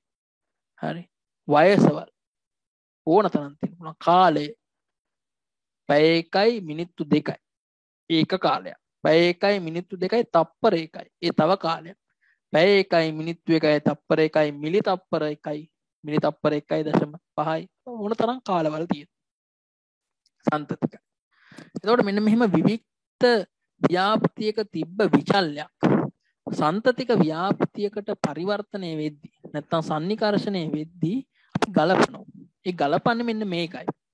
දැන් අපි 33 කිව්වට අපි දන්නව නේද 32.5 උඩ ඉන්න ඔක්කොම 33ට වට යන්න පුළුවන් නේද? 33 ගත්තට 32.5ට උඩ ඉන්න ඔක්කොම ඕනනම් 33ට වට යන්න පුළුවන්. ඒ නිසා මෙන්න මේ පහළම සීමාවෙන් අපි 0.5ක් අඩු කරලා 32.5 ගන්න. x අනිත් පැත්තට 39.5 වෙනකන් අය 39ට වට යන්න පුළුවන් නේද? ඒ නිසා 39.5ක් ගන්න. ඔන්න ඔය 0.5 දෙපැත්තට ගලපන්න ඕනේ. ඒකට විශේෂ නමක් කියනවා. මොකක්ද ඒකට කියන්නේ? සන්තතිකතා ශෝධනය නේ. සන්තතිකතා ශෝධනය. continuity correction කියලා තමයි ඉංග්‍රීසියෙන් කියන්නේ. සන්තතිකතා ශෝධනය. ඒ නිසා තමයි මෙන්න මේ 0.5 දෙපැත්තට ගලපලා තමයි දීපද ව්‍යාප්තියක් ප්‍රමත ව්‍යාප්තියෙන් සන්නිකර්ෂණය වෙන ගණන් හදන්නේ. හැබැයි දීපද ව්‍යාප්තියක් පොයිසෝන් ව්‍යාප්තියෙන් සන්නිකර්ෂණය කරද්දී ඒක කරන්නේ. ඇයි? දීපදයි පොයිසෝන් දෙකම විවික්තනේ. ඒ නිසා මේ සන්තතිකතා ශෝධනය එතෙන්ට අවශ්‍ය නැහැ. හැබැයි පොයිසෝන් ව්‍යාප්තිය ගානක් ප්‍රමත සන්නිකර්ෂණය කරද්දී ඒත් ඕන. මේක කරන්න ඕන. හරි. එහෙනම් දැන් කොහොමද මේක අපි විසඳගන්නේ මේ ගණන්? එතකොට ප්‍රමත ව්‍යාප්තිය සම්බන්ධ ගණන් හොඳට ඔයාලට පුහුණු වෙලා තියෙන්න ඕනේ. මොකද මේ 7 වෙනි 8 වෙනි ගණන් ඔක්කොම එන්නේ ප්‍රධාන වශයෙන් ප්‍රමත ව්‍යාප්තිය පදනම් කරගෙන. රයිට්. අපි බලමු කොහොමද හදන්නේ කියලා ගන්න. දැන් මේක මම මේ උඩට ගන්නම් ටිකක් මොකද පියවර තියෙන නිසා. x කියන විචල්‍ය ප්‍රමත ව්‍යාප්තියක තියෙනවා නම් ඒක අපිට z ව්‍යාප්තියක් බවට පත් කරගන්න පුළුවන්. කොහොමද ඒක කරන්නේ?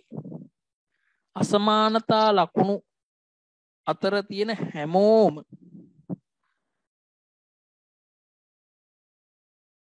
මධ්‍යයන්නේ අඩු කරලා බෙදනවා විචලතාවෙන් නෙවෙයි සම්මත අපගමන. විචලතාවේ වර්ගමූලය. හැමෝට මේක කරන්න ඕන. එහෙනම් x කිනුත් අඩු කරනවා mu බෙදනවා සම්මත අපගමන. එහා පැත්තටත් ඒක කරන්න ඕන. 39.5න් අඩු කරනවා mu බෙදනවා සිග්මා. මේකට වරහන් දාන්න මේකට වරහන් දාන්න එළිය p සමානයි. හරි නේද? දැන් මොකද කරන්නේ? අපි දන්නවනේ mu ගේ අගය දන්නවා. මේ තියෙන විචලතාව සිග්මා වර්ගය. එයාගේ වර්ගමූල අරන් මෙතෙන්ට දාන්න. ආදේශ කරමු බලන්න. 32.5 අඩු කිරීම mu කීයද? 36යි. මේ මැද ඉර නෙමෙයි හොඳේ තියෙන්නේ. දශම තිත.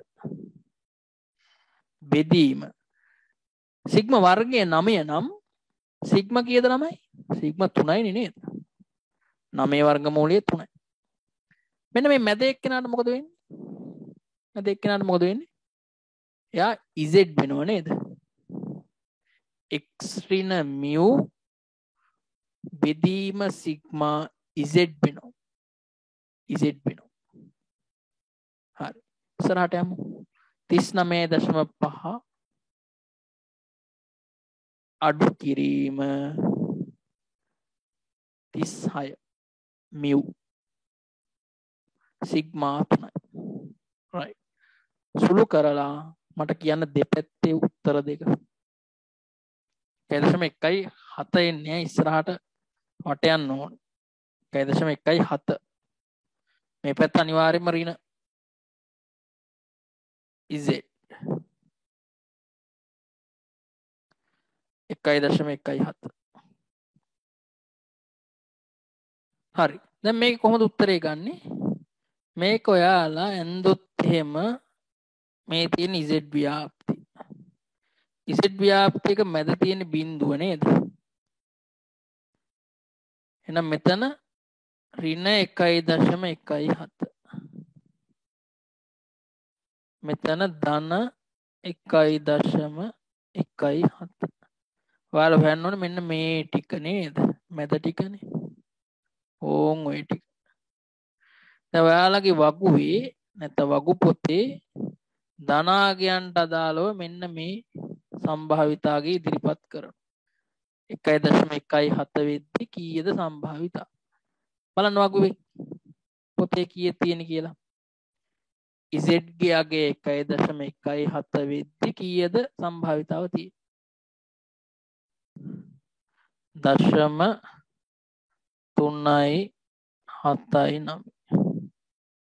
1.17 1.1 බලන්න 7ක් අර පැත්තට ගිහිල්ලා බලන්න නේද?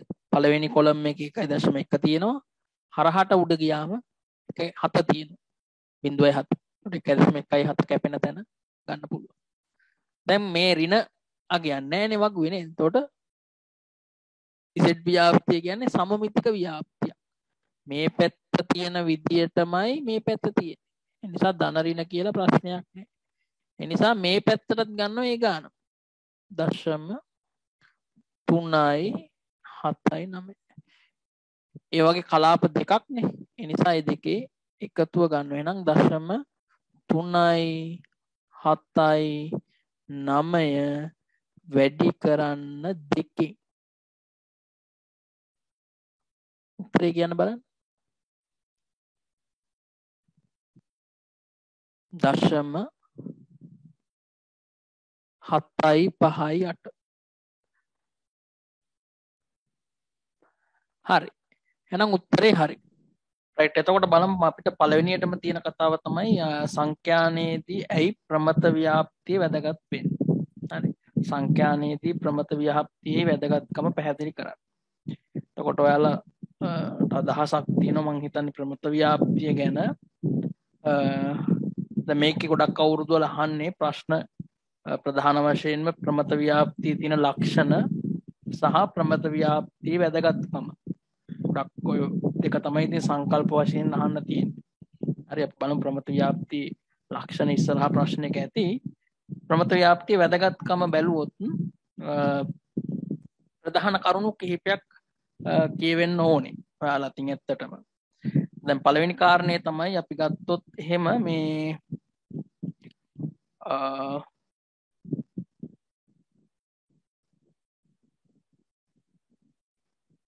කෝඩ් එකක් තියාගමු. එක කාරණයක් වෙන්න ඕනේ අනිවාර්යයෙන්ම. දැන් ගොඩක් ප්‍රායෝගික අවස්ථාවලදී කියන අපේ දිනදා ජීවිතේ අපිට හම්බ වෙන ගොඩක් විචල්්‍ය තියෙනවා. ඒවට තියෙන්නේ මේ ඒවාගේ මේ විචල්්‍ය වර්ගය ගත්තොත් සන්තතික විචල්්‍යයක්. හරි. සන්තතික විචල්්‍යයක් ඒ වගේම ඒ විචල්්‍යයට ප්‍රමත ව්‍යාප්තිය පවතිනවා කියලා විශ්වාස කරන්න පුළුවන්. හරි. ප්‍රමත ව්‍යාප්තියක ඒ ලක්ෂණ ගොඩක් දුරට තියෙන්න පුළුවන් කියලා හිතනවා. දැන් නිදසුනක් විදියට පුද්ගලයෙක්ගේ අපි බර ගත්තොත් යම් කිසි පන්තියක ඉන්න ළමයින්ගේ බර ගත්තොත් ඒ බර කියන එක විචල්්‍යයක්නේ. එතකොට බර කියන එක සන්තතික විචල්්‍යයක් නේද? කිලෝග්‍රෑම් 50 60 70 ඒ වගේ ඕනම අගයක් ගන්න පුළුවන්. එතකොට අපරිමිත අගයන් ප්‍රමාණයක් ගන්න පුළුවන් පුද්ගලයාගේ බර කියන විචල්්‍යයක් ගත්තම. එතකොට ඒක අපරිමිත ලක්ෂ්‍ය තියෙන විචල්්‍යයක්. බර. ඒ නිසා ඒක සන්තතික විචල්්‍යයක්. ඒ වගේ විචල්්‍යයකට අපිට හිතන්න පුළුවන් ප්‍රමත ව්‍යාප්තියක් තමයි පවතින්නේ කියලා. නිකන් අපි හිතුවොත් එහෙම පන්තියක ඉන්න ළමයින්ගේ බරවල් ටික අහගෙන ගියොත් ගොඩාක් ළමයි ඉන්නේ නිකන් මධ්‍යස්ථ බරක 50 60 වගේ 70 වගේ. බොහොම පොඩි ප්‍රමාණයක් ඉන්නවා මේ බර 40 30 වගේ. තවත් චූටි ප්‍රමාණයක් ඉන්නවා බර සාමාන්‍යයෙන් 100 ඒක ඉක්මවලා වගේ යන අය.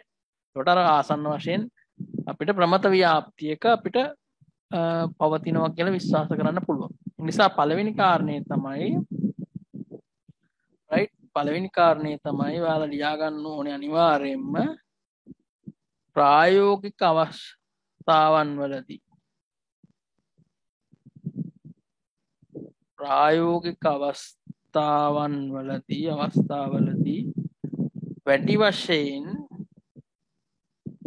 වැඩි වශයෙන් පවතින සසම්භාවී විචල්්‍ය සඳහා ප්‍රමත ව්‍යාප්තියක් පවතියයි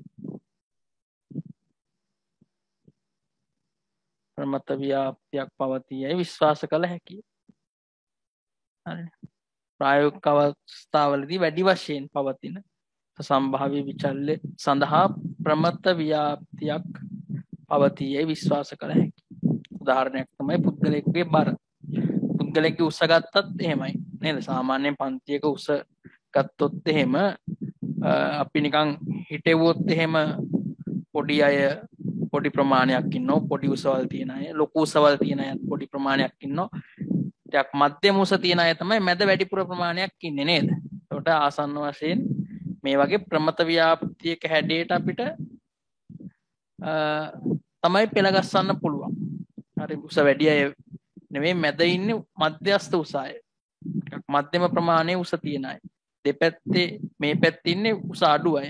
මේ පැත්තේ ඉන්නේ උස වැඩි අය. right. දෙවෙනි පොයින්ට් එක තමයි දැන් තව වැදගත් එකක් තමයි දවාල මේ ව්‍යාප්ති පාඩමේදී ඉගෙන ගන්නවා දීපද ව්‍යාප්තිය ප්‍රමත ව්‍යාප්තිය ඇසුරෙන් ගණන් හදනවා. පොයිසෝන් ව්‍යාප්තිය ප්‍රමත ව්‍යාප්තිය ඇසුරෙන් ගණන් හදනවා නේද?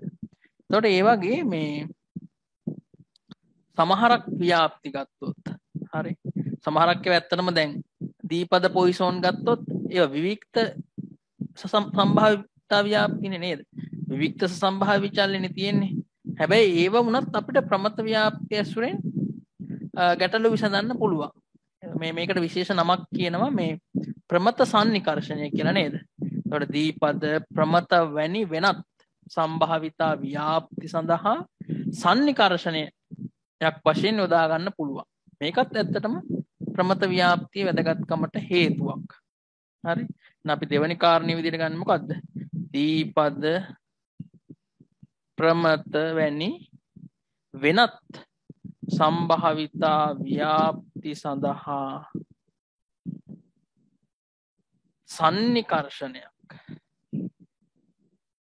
වශයෙන් යොදාගත හැකි වීම. මේක තාම වැදගත් ගුණයක් ප්‍රමත ව්‍යාප්තියේ තියෙන. හරි. සන්නිකර්ෂණයක් වශයෙන් අපිට යොදා ගන්න පුළුවන්. right. සන්නිකර්ෂණයක් වශයෙන්. ඒතකොට ඒක හරියටම නෙවෙයි. නමුත් ආසන්න වශයෙන් වෙනත් ව්‍යාප්ති වෙනුවට අපිට ප්‍රමත ව්‍යාප්තිය යොදා ගන්න පුළුවන්. මේක ගොඩාක් වැදගත් ලක්ෂණයක්. හරි.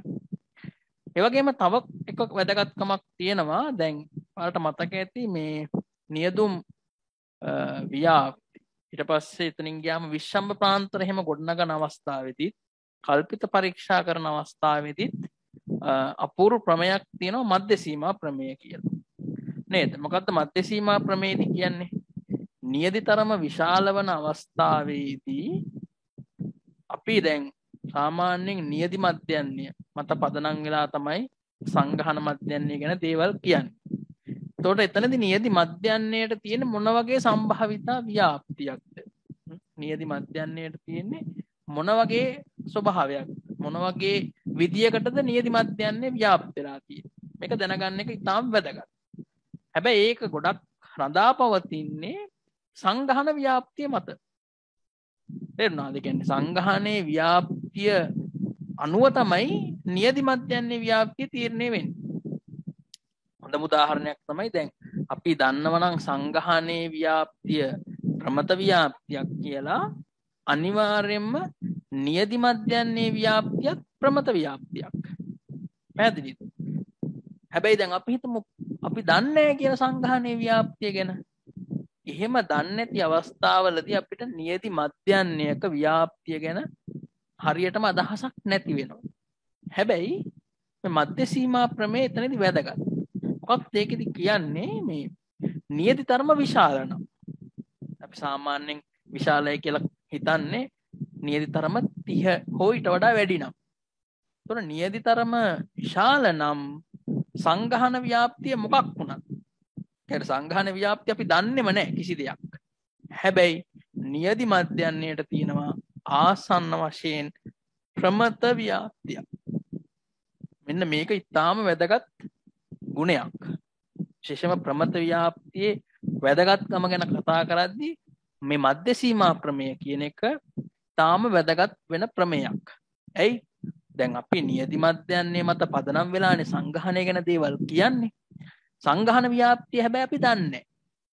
ඒ උනත් අපිට නියදි මධ්‍යන්නේ ව්‍යාප්තිය ප්‍රමත ව්‍යාප්තියක් කියලා හිතලා right ආසන්න වශයෙන් නියදි මධ්‍යන්නේ ව්‍යාප්තිය ප්‍රමතයි කියලා හිතලා ගැටලු විසඳන්න පුළුවන්.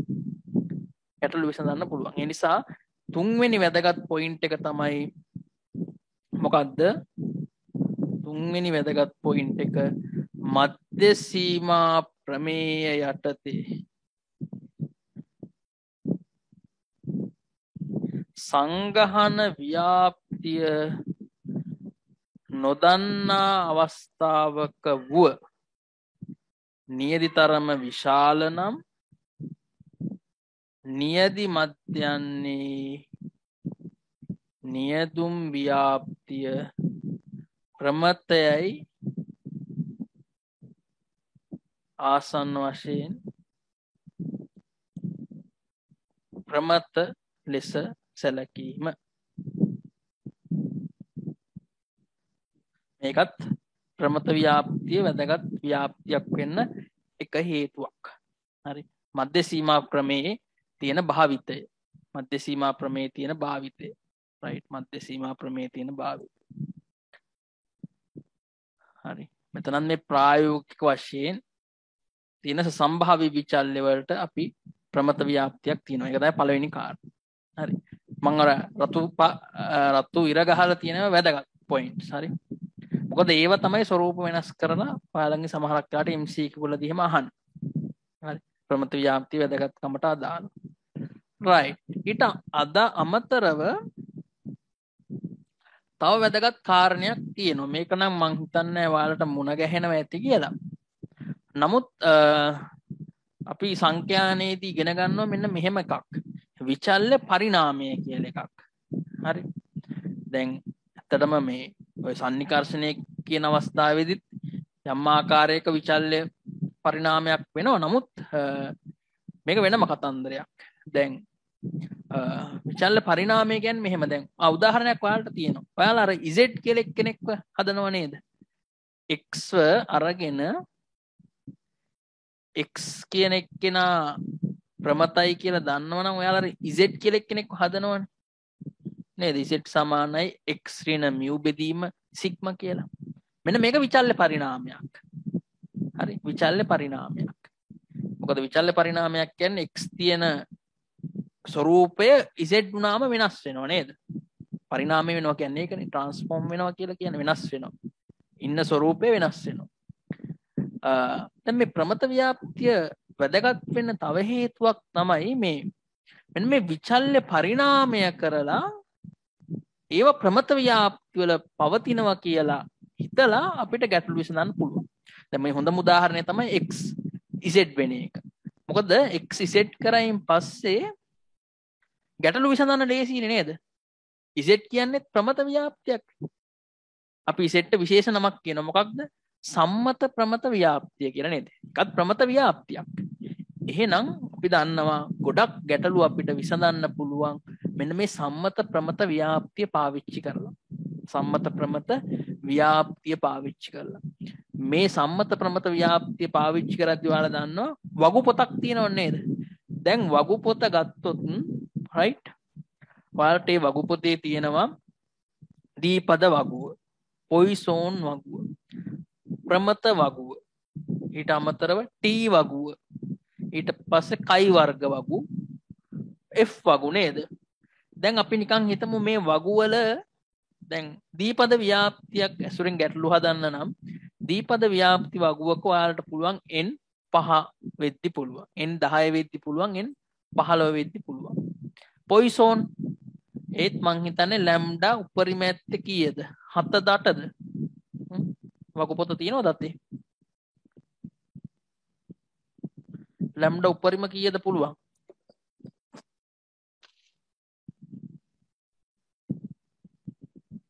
මලීෂා, අචිනි, මල්කි 7 නේද? 7යි සර්. 7යි. ලැම්ඩා 7යි. ලැම්ඩා 7ට වඩා වැඩි වුණොත් එහෙම ගණන් හදන්න බෑ. ඔව් සර්. හරි. එතකොට ලැම්ඩා 7ට වඩා වැඩි වුණොත් ගණන් හදන්න බෑ. එතකොට පොයිසෝන් ව්‍යාප්තිය කතන්දරේ ඒක. අපි ගමු ඊට අමතර T ව්‍යාප්තිය ගත්තොත් උපරිම යන්න පුළුවන් 30 වෙනකන් විතරයි නේ. සුචලනගය 29 ඉඳ කොහෙද නතර වෙනවා. F වගු ගත්තොත් එහෙම F වගු ඇල්ෆා 0.5ට එකක්, ඇල්ෆා 0.1ට තව එකක්. ඉතින් අපි නොදන්න ඇල්ෆා ගයක් දුන්නොත් එහෙම F වගු පාවිච්චි කරන්න මේ වගුව හොයා ගන්න වෙනවනේ. හැබැයි Z වගුව බලන්නකෝ. ඕනම x අගයකට නේ. ඕනම x අගයකට Z වගුව පාවිච්චි කරන්න පුළුවන්. ඕනම x අගයකට. ඒ කියන්නේ ඕනම Z අගයකට. එක වගුවක් ප්‍රමාණවත්. ඒකේ ඔක්කොම කතන්දරේ තියෙනවා. ඒ නිසා මෙන්න මේ සම්මත ප්‍රමත ව්‍යාප්තියේ තියෙන ප්‍රයෝජනවත් බව ගැටලු විසඳද්දී හරි ප්‍රමත ව්‍යාප්තිය වැදගත්කමට එක ප්‍රධාන හේතුවක්. එහෙනම් අපි ලියා ගන්නවා මොකද්ද පොයින්ට් එකක් විදියට 4 ගැටලු විසඳීමේදී සම්මත ප්‍රමත ව්‍යාප්තිය භාවිත කිරීමට හැකියවීම එකත් ප්‍රමත ව්‍යාප්තියක වැදගත්කමට එක ප්‍රධාන හේතුවක්. සම්මත ප්‍රමත ව්‍යාප්තිය භාවිත කරන්න හැකි. පස්වෙනි පොයින්ට් එක. හරි. ඒකත් ඉතාම වැදගත්. ඉතාම වැදගත් කියන්නේ ඒක තමයි ඇත්තටම ප්‍රධානම හේතුව කිව්වොත් වැරදිත් නෑ සංඛ්‍යානයේ පැත්තේ. දැන් මේව ගොඩාක් ගත්තොත් එහෙම සංභාවිත ව්‍යාප්ති වලට අදාළ කරුණු නමුත් සංඛ්‍යානයටත් සම්බන්ධයක් තියෙනවා. නමුත් සංඛ්‍යාන ශිල්ප ක්‍රම ගත්තොත් උදාහරණයක් විදියට හිතන්න ප්‍රතිපායන විශ්ලේෂණය කියලා ශිල්ප ක්‍රමයක් ඔයාලා දන්නවනේ නේද? ප්‍රතිපායන විශ්ලේෂණය. ඒ ප්‍රතිපායන විශ්ලේෂණයේ එක උපකල්පනයක් තමයි ඔයාලගේ විෂය නිර්දේශයේ තියෙන දෝෂ පද ප්‍රමතව ව්‍යාප්ත වෙන්න ඕන. එහෙම උපකල්පනයක් තියෙනවා. හරි. නෝට්ස් අරගෙන බලන්න දෝෂ පද ප්‍රමත වෙන්න ඕන කියලා කියනවා. තවත් මම උදාහරණයක් කියන්නම්. තව ශිල්ප ක්‍රමයක් තියෙනව නේද? විචලතා විශ්ලේෂණය කියලා.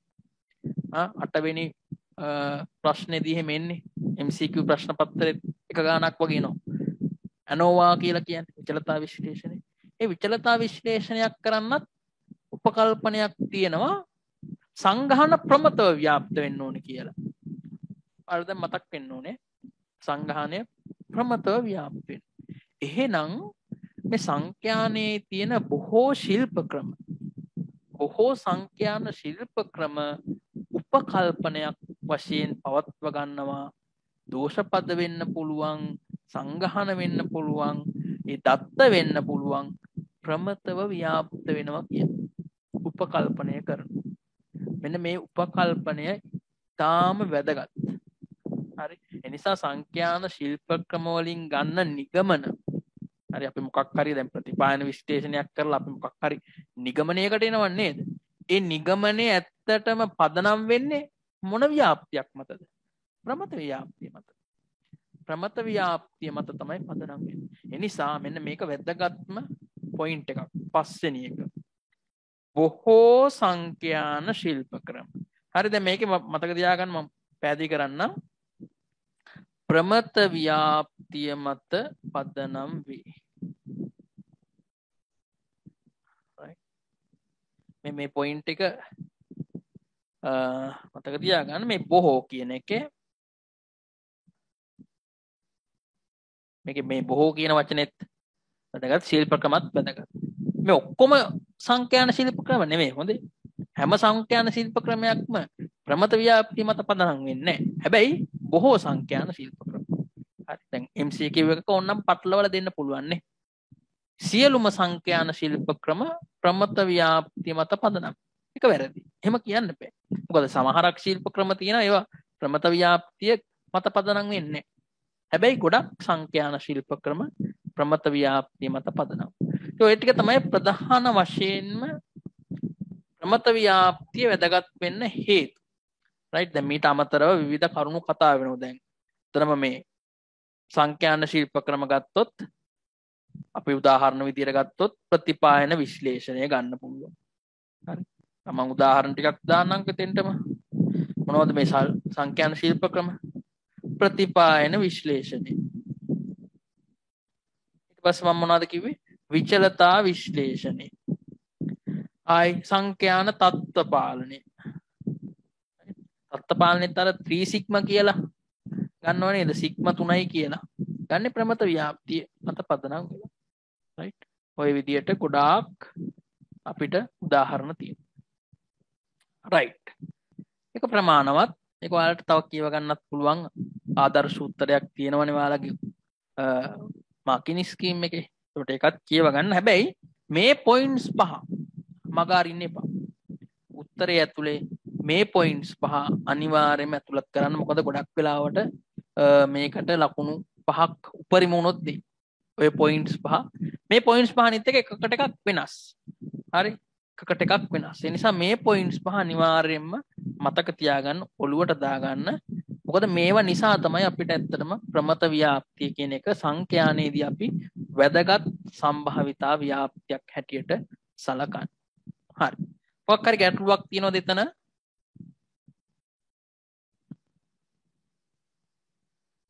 right. එහෙනම් අපි යමු ආය බලන්න ප්‍රශ්න පත්‍රයට. එතකොට සංඛ්‍යානයේදී ප්‍රමත ව්‍යාප්තිය වැදගත්කම තමයි මම මේ පැහැදිලි කරන්නේ. ඊළඟට මොකක්ද තියෙන්නේ කියලා බලමු. ඊළඟට ගැටලුවක් තියෙන්නේ ළමයි. හරි. දැන් ඔයාලා ගොඩක් ආස මේ ගැටලු විසඳන්න තමයි. සංඛ්‍යානය කරන ගොඩාක් ළමයි සංකල්ප ලියනටත් වඩා කැමති ගැටලු විසඳන්න. හරි. ඒක මේ නරකත් නෑ. හොඳ දෙයක්. හරි. නමුත් සංකල්පත් මග අරින්න එපා. මොකද ලකුණු ඒවටත් ලබා ගන්න වෙනවා. හරි. ගොඩක් වෙලාවට ගැටලුවකුත් එක්ක නැත්නම් ගාණක් හදන්න තියෙන තැනකදී සංකල්පයක් පැහැදිලි කරන්නත් අහනවා. හරි. ඒ නිසා සංකල්පය නිර්වුල්ව හැබැයි ලියන්නත් පුළුවන් වෙන්න ඕන. to the point. නිකන් වැල් වටාරන් ලියලා වැදගත්කම් පැහැදිලි කරන්න කිව්වම එන ඡේදයක් තියෙනවා අරව නිසා මේව නිසා. නමුත් උත්තරය ඇවිල්ලා නැත්නම් ලකුණු ලැබෙන්නේ නැහැ ළම. හරි. ඒ නිසා අර මං කිව්ව පොයින්ට්ස් පහ අනිවාර්යයෙන්ම ටච් වෙන විදියට ඔයාලගේ උත්තරය ලියන්න. right. අපි බලමු මේකේ ගැටලුව. මේකත් හොඳ ගැටලුවක්. හරි. හොඳ ගැටලුවක් කියන්නේ ටිකක් වැඩ තියෙනවා.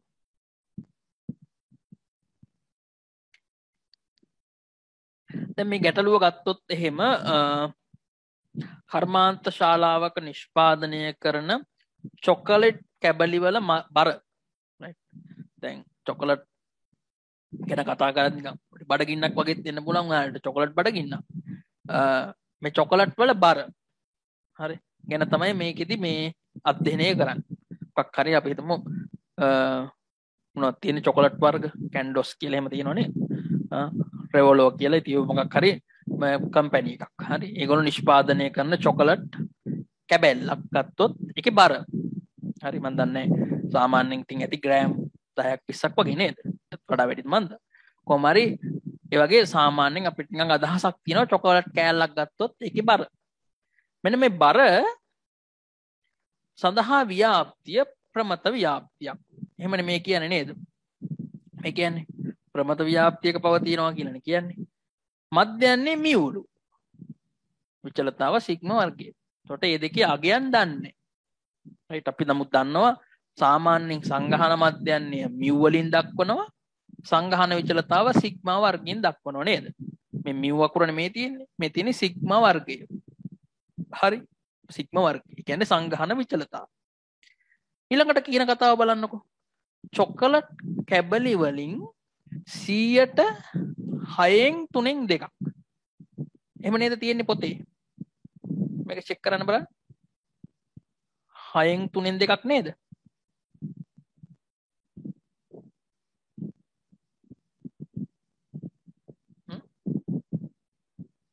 හරි. 6න් 3න් 2යි. හරි. එතකොට ඔය තියෙන්නේ මේවට කියන්නේ විෂම භාගද කොහෙද? ඔකනම් තුල්ල භාගයක් කියලා නේද? අර 3 6න් වැඩි කරලා 2ක් එකතු කරලා එහෙම ගන්නත් පුළුවන්. ප්‍රතිශතයක් විදියට තියෙන 100ට ගානක්. මොකක්ද කියන්නේ? අන්නේ ප්‍රතිශතය 100ට ගාන චොකලට් ගත්තොත් ඒවායේ බර 80.5 ග්‍රෑම් 20 තියෙන මේ ලොකු ගානක්. ග්‍රෑම් සාමාන්‍ය 100ක් 60ක් 70ක් වගේ වෙනවනේ චොකලට් කෑල්ලක බර. 80.5 ග්‍රෑම් වලට වඩා අඩු ප්‍රතිශතය තමයි මේ තියෙන්නේ. හරි. චොකලට් කෑල්ලක බර ගත්තොත් ඒ බර ග්‍රෑම් 80.5ට වඩා අඩු වෙන්න තියෙන ප්‍රතිශතය කීයද? 100ට 6න් 3න් 2යි. ප්‍රතිශතය කියන්නේ ඇත්තටම මේ සම්භාවිතාව කියන එකටම පර්යාය අදහසක්. ඒකටම තියෙන අදහසක්. හරි. සමානුපාතයත් ඒත් එහෙමයි. හරි. කියන්නේ යම් කිසි පිරිසකකින් යම් ප්‍රමාණයක් කියලා නියෝජනය වෙනවා නම් ඒ කියන්නේ යම් කිසි සම්භාවිතා අදහසක්. ප්‍රතිශත කියන්නේ ඇත්තටම සම්භාවිතාවම 100ට 100න් වැඩි කරලා. හරි සම්භාවිතාව 0.1 නම් ප්‍රතිශතය 10%යි. තේරුණාද? සම්භාවිතාව 0.01 නම් ප්‍රතිශතය 100%යි. ඒකට එකම අදහස. එහෙනම් මේ 80.5ට වඩා අඩු වෙන්න තියෙන සම්භාවිතාව තමයි ඔය තියෙන්නේ. හරි. තව කතාවක් කියනෝනේ මොකද්ද? චොකලට් කෑල්ලක බර 90.25ට වඩා වැඩි වෙන්න තියෙන ප්‍රතිශතය 104යි. දැන් මෙන්න මේ ප්‍රකාශ දෙකක්. මේ ප්‍රකාශ දෙක මත පදනම් වෙලා තමයි මේ ගැටලුව හදන්න පුළුවන්. මොකක්ද අහන්නේ අපි? මියුයි සිග්මා වර්ගය හොයන්නලු. මධ්‍යන්නයයි විචලතාවයි හොයන්නලු. ඊට පස්සේ ග්‍රෑම් 78ට වඩා බර අඩුයි කියලා හිතන්න පුළුවන් චොකලට් ප්‍රතිශතය අහනවා. කොච්චර චොකලට් ප්‍රතිශතයක බර ග්‍රෑම් 78ට වඩා අඩු වෙයිද? හැබැයි ඒකට අර මධ්‍යන්නේ විචලතාවයි හොයලා ප්‍රමත ව්‍යාප්තිය හඳුනගෙන අන්නේ ප්‍රමත ව්‍යාප්තිය මත පදනම් වෙලා තමයි ප්‍රතිශතය හොයන්න වෙන්නේ. ඊට පස්සේ තවත් කතන්දරයක් කියනවා මධ්‍යන්නේ වෙනස් වෙන්නේ නෑලු. මියු වෙනස් වෙන්නේ නෑලු. හැබැයි විචලතාව වෙනස් වෙනවලු. විචලතාව වෙනස් වෙනවලු 3න් 1කින් අඩු වෙනවලු විචලතාව. තිබ්බේ 3ක් නම් දැන් 3න් 1කින් අඩු වෙනවා. නැත්තම් තිබ්බේ 1ක් නම් දැන් 3න් 1කින් 1 අඩු වෙනවා. රයිට්. ඒක ගලපලා විචලතාව වෙනස් කරලා ආයි හොයන්න ඕනේ 78ට වඩා චොකලට් කෑල්ලක බර අඩු වෙන්න තියෙන ප්‍රතිශතය. හරි. රයිට්. මේක හොඳ ගැටලුවක්. මේක හරියට පියවර ටික අල්ලගත්තායින් පස්සේ පහසුවෙන් කරන්න පුළුවන්. නිසා කලබල වෙන්න ඕනේ නැහැ. මේ වගේ තැන්වලදී අවශ්‍ය ඇත්තටම පොඩි වේගයක් ඕනේ. ගැටලුව ටක් ගාලා හදාගෙන යන්න. ඒ අරුණම දැනුම ගත්තොත් එහෙම සංකල්ප ටික පැහැදිලි නම් කිසි ප්‍රශ්නයක් නැහැ. රයිට්. අපි බලමු කොහොමද ගැටලුවට යොමු වෙන්නේ කියලා. දැන් රයිට්. පාට මොනවා හරි ගැටලුවේ කාරී තැන් තියෙනවා නම් අහන්නේ. මෙන්න මෙතන පැහැදිලි වුණේ නැහැ මේ ප්‍රශ්නේ. ඒ ආදි වශයෙන්. හරි. දැන් අපි බලමු මේක මෙහෙම කතාවක් තිබ්බ නේද? මේකේ දැන් ව්‍යාප්තිය අපි x කියන විචල්‍ය ගත්තොත් අපි x කියලා ගමුකෝ විචල්‍ය. මොකක්ද x කියන්නේ? x කියන්නේ චොකලට් කෑල්ලක බර. චොකලට් කැබැල්ලක බර. ඊට පස්සේ කියනවනේ x ට තියෙනවලු ප්‍රමත්ත ව්‍යාප්තියක් මධ්‍යන්නයාගේ මියුලු විචලතාව සිග්මා වර්ගය. මධ්‍යන්නේ මියු විචලතාව සිග්මා වර්ගය. හරිනේ. ඔයාලට පේනව නේද වයිට් බෝඩ් එක?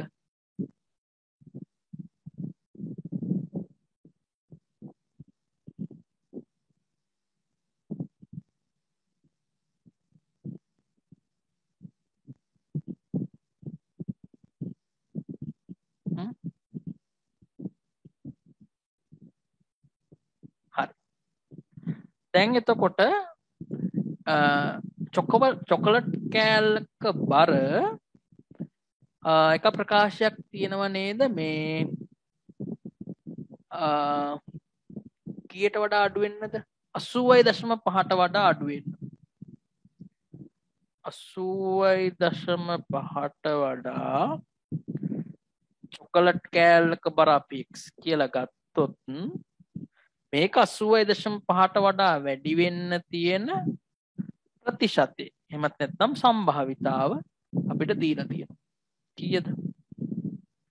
භාග වලින් දීලා තියෙන්නේ කීය දීලා තියෙන්නේ? 6යි 3න් 2. එතකොට අපි තුල්ල භාගයක් විදියට ගත්තොත් 6 වරක් 3 18යි 18 ධන 2 20යි. 20 බෙදීම 3 නේද? 20 බෙදීම 3 කියන්නේ කීයද ළමයි?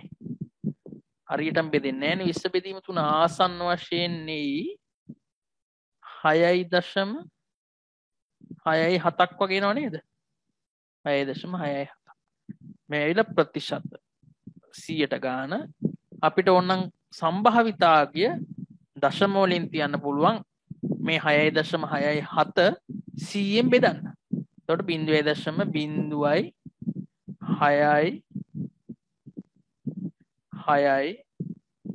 එනවා. හරිනේ. නම් 80.5ට වඩා x අඩු වෙන්න තියෙන සම්භාවිතාව කීයද? 0.0667. right. ඊළඟට මොකද දන්නවද කියලා ළමයි අපි දැන් මේකේ අපි මේක z වලට හරවනවා. හරි. දැන් x කෙනේ තියෙන්නේ. x අපි හරවනවා z වලට. මෙන්න බලන්නකො z වලට හැරෙවුවම මොකද වෙන්නේ කියලා. x කින් අඩු කරන්න ඕනේ mu බෙදන්න ඕනේ sigma ගෙන්. මෙතනත් 80.5 අඩු කරනවා mu බෙදනවා sigma ගෙන් බෙදනවා. right. p දැම්ම සම්භාවිතාව වෙනස් වෙන්නේ නැහැ නේද? මොකද ප්‍රමත ව්‍යාප්තියයි සම්මත ප්‍රමත ව්‍යාප්තියයි කියන්නේ සමපාතවන ව්‍යාප්ති දෙකක්. එක උඩ එක වැටෙනවා දෙන්න. ඒ නිසා සම්භාවිතා කියන වෙනස් වෙන්නේ නැහැ. එහෙනම් මේ සම්භාවිතාගයමයි තියෙන්නේ 0.667. හරි. දැන් මේකට මොකද වෙන්නේ? x ඍණ mu බෙදීම sigma තමයි ළමයි z කියන්නේ නේද? ඒකනේ සම්මත කෘත විචල්‍ය z කියන්නේ. ඒක හැමම තියෙනවා. මේක අපි දන්නේ නැහැනේ. mu දන්නෙත් නැහැ, sigma දන්නෙත් නැහැ. හරි. mu දන්නෙත් නැහැ, sigma දන්නෙත් නැහැ. මම මේකට පොඩි සංකේතයක් දාගන්නම් a dash කියලා. කමක් නැහැ. a dash කියලා මම හිතන්නම්. right. උඩ තියෙන කොටස වෙනුවට මම දාගන්නවා a dash. හරි. දැන් a dash වලට කවුරු හරි ආස නැත්තම් ඔයාලට වෙන අකුරක් දාගන්න පුළුවන්. ඒක ගැටලුවක් නැහැ. මෙතන නැති වෙනත් ඕනම අකුරක් දාගන්න. 0.0667.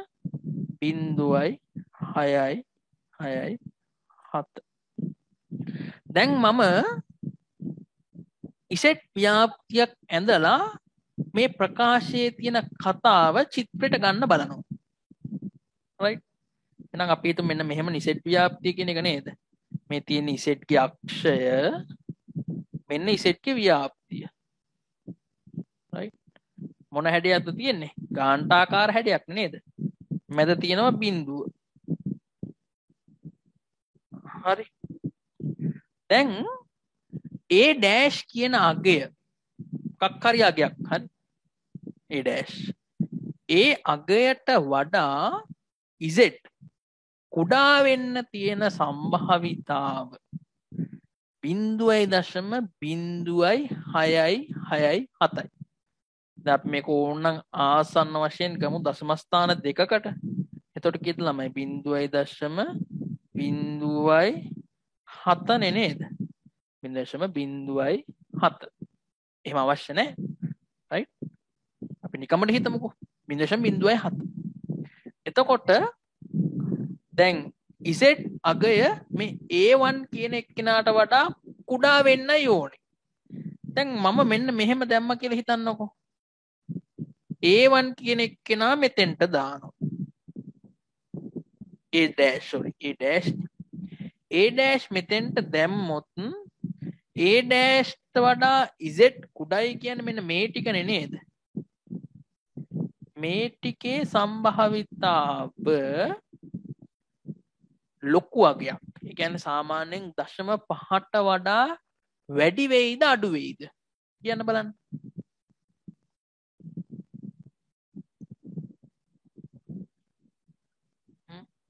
ඒ ඩෑෂ් කියන එක මම ඔය දැන් රතු පාටින් දාලා තියෙන තැන දැම්මොත් z ඒ ඩෑෂ් කියට වඩා අඩු වෙන්න තියෙන අගේ 0.5ට වඩා වැඩි වෙනවා අනිවාර්යයෙන්මයි.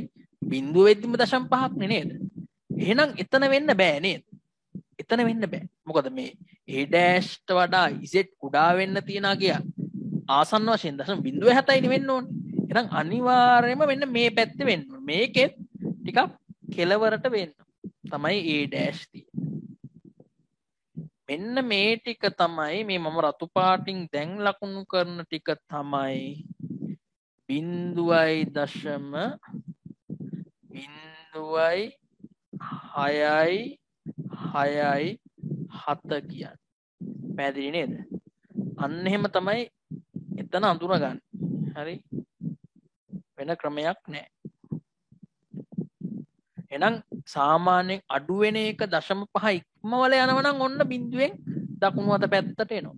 එහෙම නැත්නම් අනිවාර්යයෙන්ම බිඳුවෙන් වම් අත පැත්තේ තමයි තියෙන්නේ. right. දැන් ඉසෙට් වගුවේ ළමයි හරි ඔයාලට දෙනවනේ නේද? සම්මත ප්‍රමත ව්‍යාප්තියට අදාළ වගුවක්. ඒ වගුවේ සම්භාවිතා කියන්නේ මෙන්න මෙහෙම නේද? ඔය වගුවේ උඩම තියෙන මෙන්න මෙහෙම රූපයක්. බිඳුව ඊට පස්සේ තමයි z තියෙන්නේ මෙන්න මෙහෙම පාට කරලා තියෙනවා. එහෙම නේ තියෙන වගුව උඩ.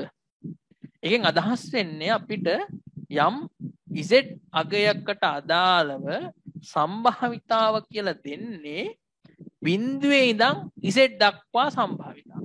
එහෙම තමයි ඔයාලගේ වගු පොතේ තියෙන්නේ. ඒ කියන්නේ දැන් ඔයාලා මේ a' අගේ අපි හිතමු දන්නවා කියලා. a' අපි හිතමු ඍණ එකයි කියලා මේක ඍණනේ නේද? ඍණ පැත්තේනේ තියෙන්නේ. එහෙනම් බිඳුවත් ඍණ එකත් අතර සම්භාවිතාව තමයි වගු පොතේ තියෙන්නේ. දැන් හැබැයි ළමයි අපි a' කියගේ දන්නේ නැහනේ. අපි a' අගයක් හොයාගන්න. එහෙනම් දැන් අර රිවර්ස් කරන්න ඕනේ වැඩේ. හරියට අර ලඝු හයද්දී ප්‍රතිලඝු බලන්නේ. ඇන්ටිලොග් බලන්නේ. ආන් ඒ වගේ. දැන් මේ බිඳුවයි a' කියන පරාසයට අදාළ සම්භාවිතාව අපිට හොයාගන්න පුළුවන් නේ. කොහොමද හොයාගන්නේ? දැන් මේ මුළු පරාසයම 0.5යිනේ. මෙතන ඉඳන් මෙතන කෙලවරටම. එහෙනම් අපිට හොයාගන්න පුළුවන් මෙන්න මේ ටික නේද? කොහොමද හොයාගන්නේ? 0.5න් අපි අඩු කරනවා 0.6යි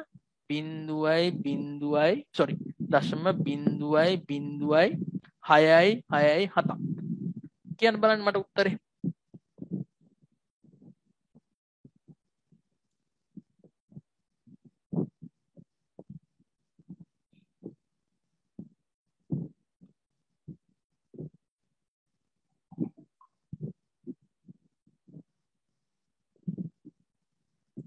කීය දෙන්නේ? chat එකට දාන්නකො.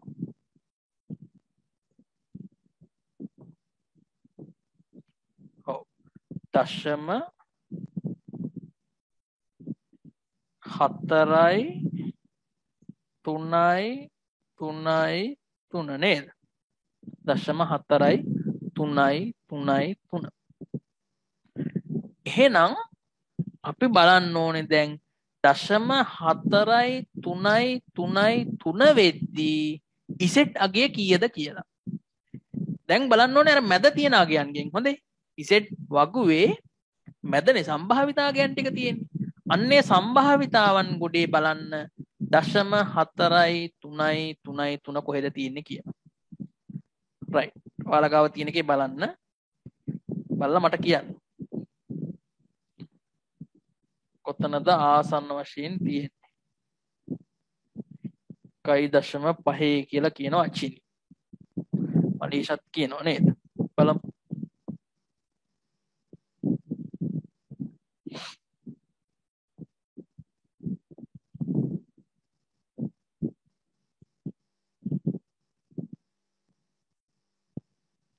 දශම 4යි 3යි 3යි 2 නේද? දැන් සාමාන්‍යයෙන් 4යි 3යි 3යි 3 නැති වුණොත් ඒකේ ළඟ ආසන්න තියෙන අගය අපි ගන්නවා. හරි මොකද අපිට විකල්ප නැහැනේ. ඔය වගුවෙන් තමයි අපිට ගාන හදන්න වෙන්නේ. right. ඒ නිසා 1.5 හැබැයි හරියටම හරිද භාගයට හරිද? කියන්න බලන්න.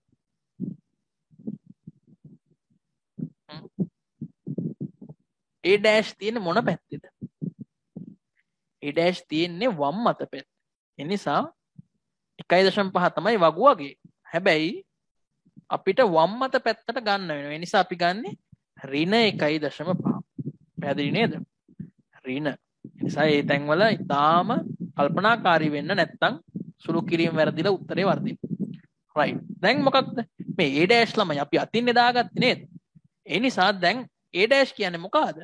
a' කියන්නේ 80.5 අඩු කරනවා මිව්ව බෙදනවා සිග්මව මේක සමානයි කීයටද?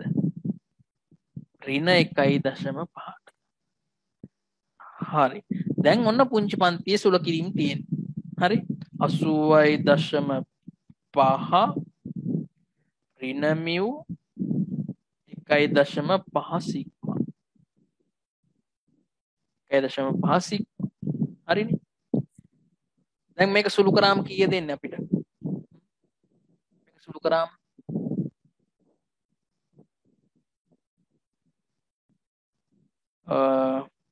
මේක අපිට තව සුළු කරන්න බෑ. හැබැයි මෙහෙම වැඩක් කරන්න පුළුවන්.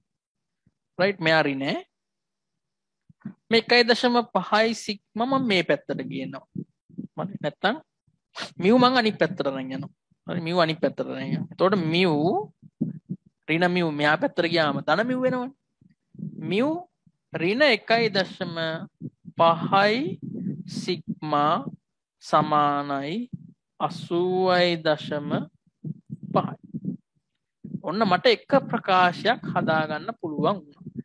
දැන් ළමයි මේක මෙහෙමයි. මේක විභාග ප්‍රශ්නයක් නේද? දැන් මම මේ පැහැදිලි කරන්න මේක කාලේ ගත්තට මේක ටක් ගාලා හදාගෙන යන්න ඕන. රයිට් එහෙම ටක් ගාලා හදන එක්කෙනා තමයි ස්කෝර් කරන්නේ. එහෙම නැතුව මේක දවස් 30ෙම හදා ඉන්න බෑනේ. උපරිම හම්බෙන්නේ පැය 3යිනේ. ඒකත් ප්‍රශ්න 5ක් කරන්නනේ. නේද? දඩබඩ ගාලා කරන්න ඕනේ. සමහරක් ස්ටෙප්ස් අඩු කරන්න පුළුවන්. දැන් උදාහරණයක් විදිහට මේ ස්ටෙප් එක ඇත්තටම අවශ්‍ය නැහැ. මෙන්න මේ තුන්වෙනි ස්ටෙප් එක. රයිට්. ඒක අවශ්‍ය නැහැ. රයිට්. මේකෙත් මේ පළවෙනි ස්ටෙප් එක අවශ්‍යත් නැහැ. හරි. ටක් ගාලා සෙට් වලට දැම්මා. රූපය අඳගත්තා. මේ සමීකරණය හදාගත්තා. මේ ස්ටෙප් එකත් අවශ්‍ය නැහැ. මේ ස්ටෙප් එකට ආව ටක් ගාලා. ටක් ගාලා ගැටලු හදන්න පුළුවන් ඔයාලට. ඈ. ඉතින් මේ ගණන් නැවත හදන්න ඕනේ. එහෙම වුණොත් තමයි ස්පීඩ් එක හැදෙන්නේ. රයිට්. එහෙනම් දැන් මේ ක්‍රමයටම අපිට තව ප්‍රකාශයක් හදාගන්න පුළුවන් නේද? අනිත් ප්‍රකාශය මත පදනම් වෙලා. රයිට්. අනිත් ප්‍රකාශය කිව්වේ මම මෙන්න මෙහෙම වැඩක් කරන්නම් දැන් මට තියෙන ඉඩ අඩුකම නිසා මම මේ දකුණු වම් අත පැත්තේ තියෙන සෙට් එකම අයින් කරනවා. හරි. හරි. දැන් එහෙනම් පටන් ගමු අපි අනිත් ප්‍රකාශය. අනිත් ප්‍රකාශය මොකද්ද තියෙන්නේ? P 90.25ට වඩා x විශාල වෙන්න ඕනේ. 90.25ට වඩා x විශාල වෙන්න ඕනේ. මෙන්න මේ සම්භාවිතාව කීයද? 4යි නේද දීලා තිබ්බේ? 4යි නේද? ඒ කියන්නේ 0.04 සම්භාවිතාවය ගත්තොත් 0.04. මේක ටක් ගාලා රිසෙට් කරන්න. මෙන්න මං රිසෙට් කරා. 90.25න් අඩු කරා මියු බෙදුවා සිග්මාගෙන්. මම එක ස්ටෙප් එකක් අඩු කරා. රයිට්. මං කියවනේ එක ස්ටෙප් එකක් අඩු කරන්න පුළුවන් කියලා. සමානයි 0.07. දැන් අතන ළමයි A dash කියලා මම අර පැහැදිලි කරන්න ගත්තේ. ඒක අත්‍යවශ්‍ය නැහැ. ඒ නිසා ඒ ස්ටෙප් එකත් ඕනේ නැහැ. කෙලිම රූපය අඳින්න මේ. දැන් ඔයාලා ලොකු ළමයි මැද බිඳුව. right. දැන් මේකේ ළමයි මෙන්න මේ මොකක් හරි එකක් මේ තියෙන්නේ. අපි තුන් B dash කියලා. හරි අර K dash නම් මේක B dash කියලා ගමුකෝ කමක් නැහැ. අපි තුන් මේක B dash ට වඩා Z වැඩි වෙන්න තියෙන සම්භාවිතාව 0.04. එහෙනම් අනිවාර්යයෙන්ම මේ B dash කියලා මම ගන්න මෙන්න මෙයා. මම දැන් B dash කතාවක් නැහැ. කෙලින්ම ගන්නවා 90.25 ඍණ mu බෙදීම සිග්මා ට වඩා මෙන්න මේ ටිකනේ වැඩි කියන්නේ. මේ ටික ඉතින් ළමයි 0.04යි කියලා හිතන්න පුළුවන් නේද? මොකද 0.04 කියන්නේ බොහොම පොඩි යගයක් නේ. හරි. පැහැදිලි නේද ඒක ගත්ත විදිය? පැහැදිලි තැනක් තියෙනවා නම් අහන්න ඈ. දැන් මෙතන 0.04 නම් මෙතන කීයද? ටක් ගාලා මට කියන්න. ඉතින් ගන්නත් පුළුවන් ඕක නේද? කීයද? හ්ම්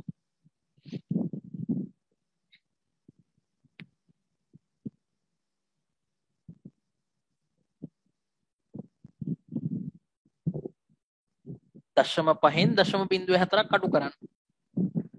ඔයාලට එනවා දශම 4.6ක්. 4.9ක් එනවා. දශම 4.6යි නේ. දශම 4.6. 4.6යි 4යි 10යි 0.1යි 5.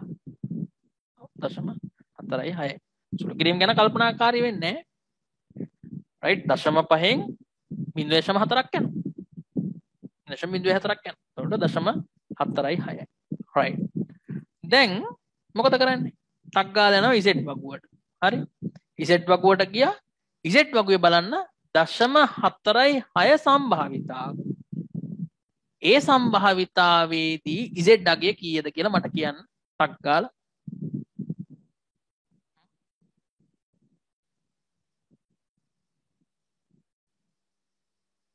මම ඔන්න Z වගුව මේ ෂෙයා කරන්න ඔයාලට. මේ Z වගුවේ කීයද දශම 4.6 කියලා එකක් තියෙනවද කොහේ හරි? 4.6 නෑ. හරියටම 4.6 නෑ නේද? නෑ. තියෙන්නේ 4.5යි 9යි 9 නේ. ආසන්න අගයකට. මොකද තව දශම 0.0.01ක් එකතු වුණාම දශම 4.6 එනවා. එහෙනම් ඒකට අදාළව Z අගය කීයද? මේ බලන්න. 1.7යි උඩ අතට ආවම 1.7යි 5යි.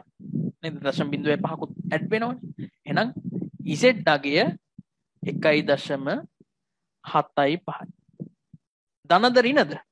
දැන් දකුණු පැත්තේ. ඒ නිසා ධන. ඒ නිසා මම මෙන්න මෙතෙන්ට දාගන්නවා. ආයි එහෙ මෙහෙ ලියලිය ඉන්නේ නැහැ. අර ඉස්සෙල්ලා වගේ අපිට ස්ටෙප්ස් අඩු කරන්න පුළුවන් ළමයි. මම මේකයි මේ පැහැදිලි කරන්නේ. කලින් වගේ රවුම යන්න ඕනේ නැහැ. ආයි එහා පැත්තෙන් ලියාගෙන එහෙම ඕනේ. මෙතෙන්ටම ටක් ගාලා දාගත්තා. 1.7යි 5. දැන් මේක සුළු කරන්න පුළුවන් කෙනෙක්ට නේද? mu ධන 1.75 සිග්මා සමානයි 90.25. ඔන්න දෙවනි ප්‍රකාශය. ප්‍රකාශ දෙකක් තියෙනවා. නොදන්නා පද දෙකක් තියෙනවා.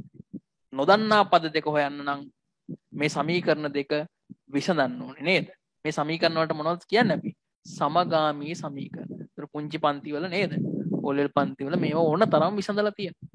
රයිට්? ඒ නිසා ටක් ගාලා අපිට ගන්න පුළුවන් සිග්මා ටාගයක් ඊට පස්සේ ඒක ඇසුරෙන් මියු ටාගයක් නේද? මොකද අපි කරන්න පුළුවන්? අපිට පුළුවන් දෙකෙන් එක අඩු කරන්න. කමක් නැත් මම එහෙම කරන්න. දෙකෙන් එක අඩු කර. දෙකෙන් එක අඩු කරාම මේ බලන්න මියුට මියු කැපෙනවද ළමයි නේද? මියු ඍණ මියු කැන්සල්. 1.75 ඍණ 1.5. මොකද වෙන්නේ? ඒ දෙන්න එකතු වෙනවනේ.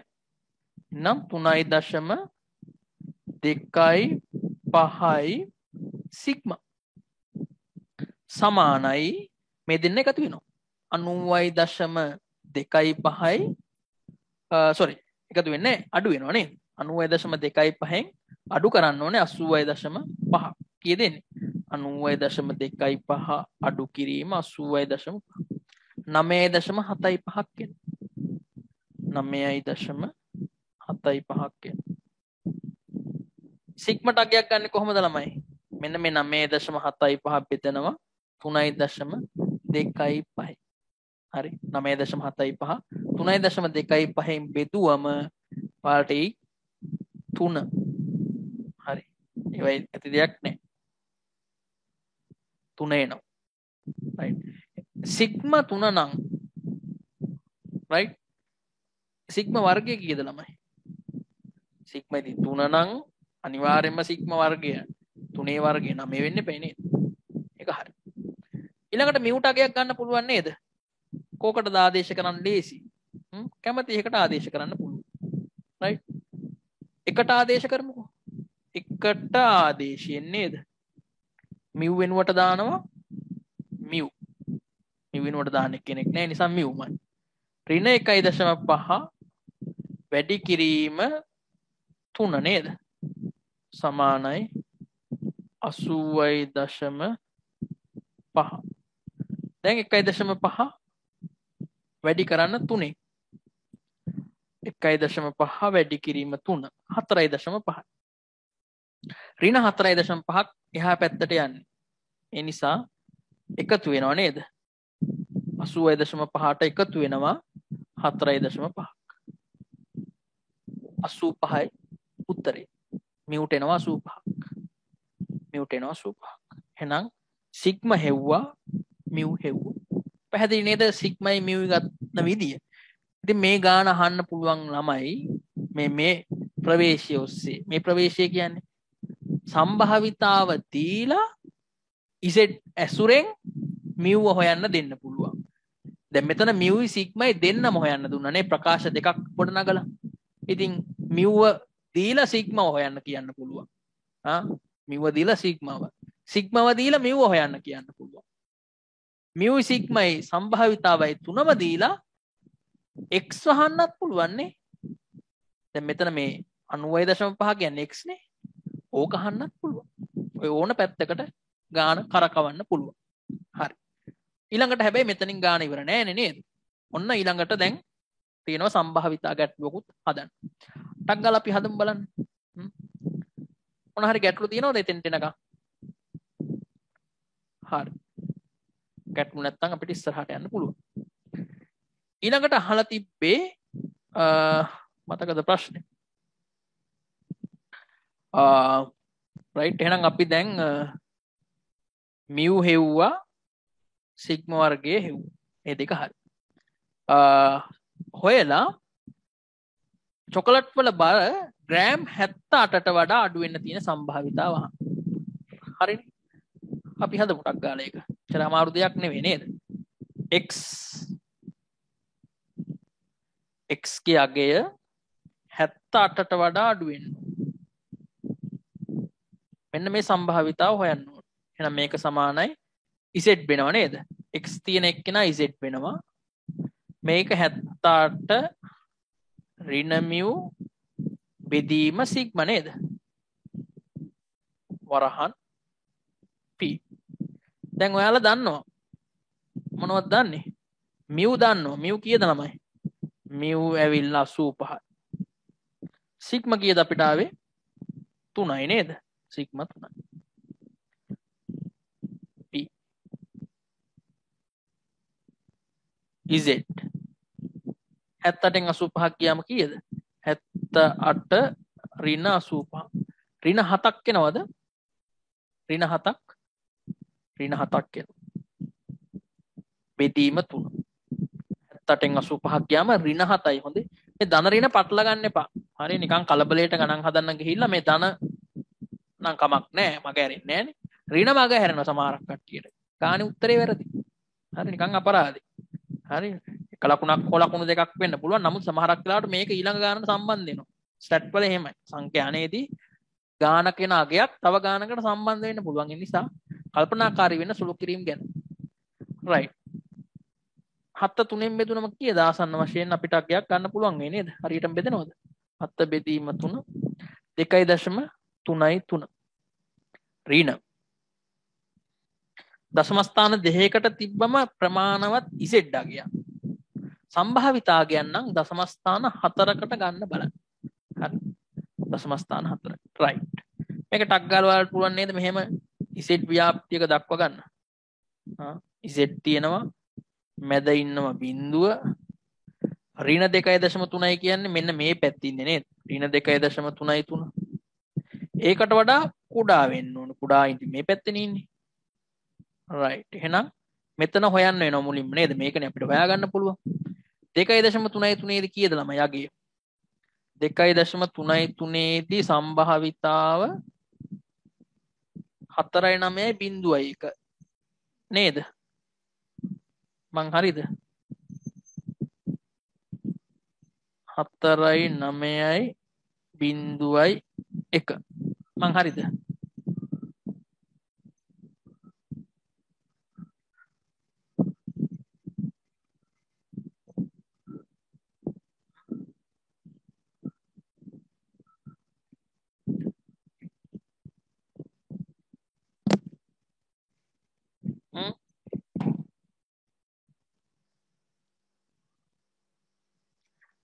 මං හරිද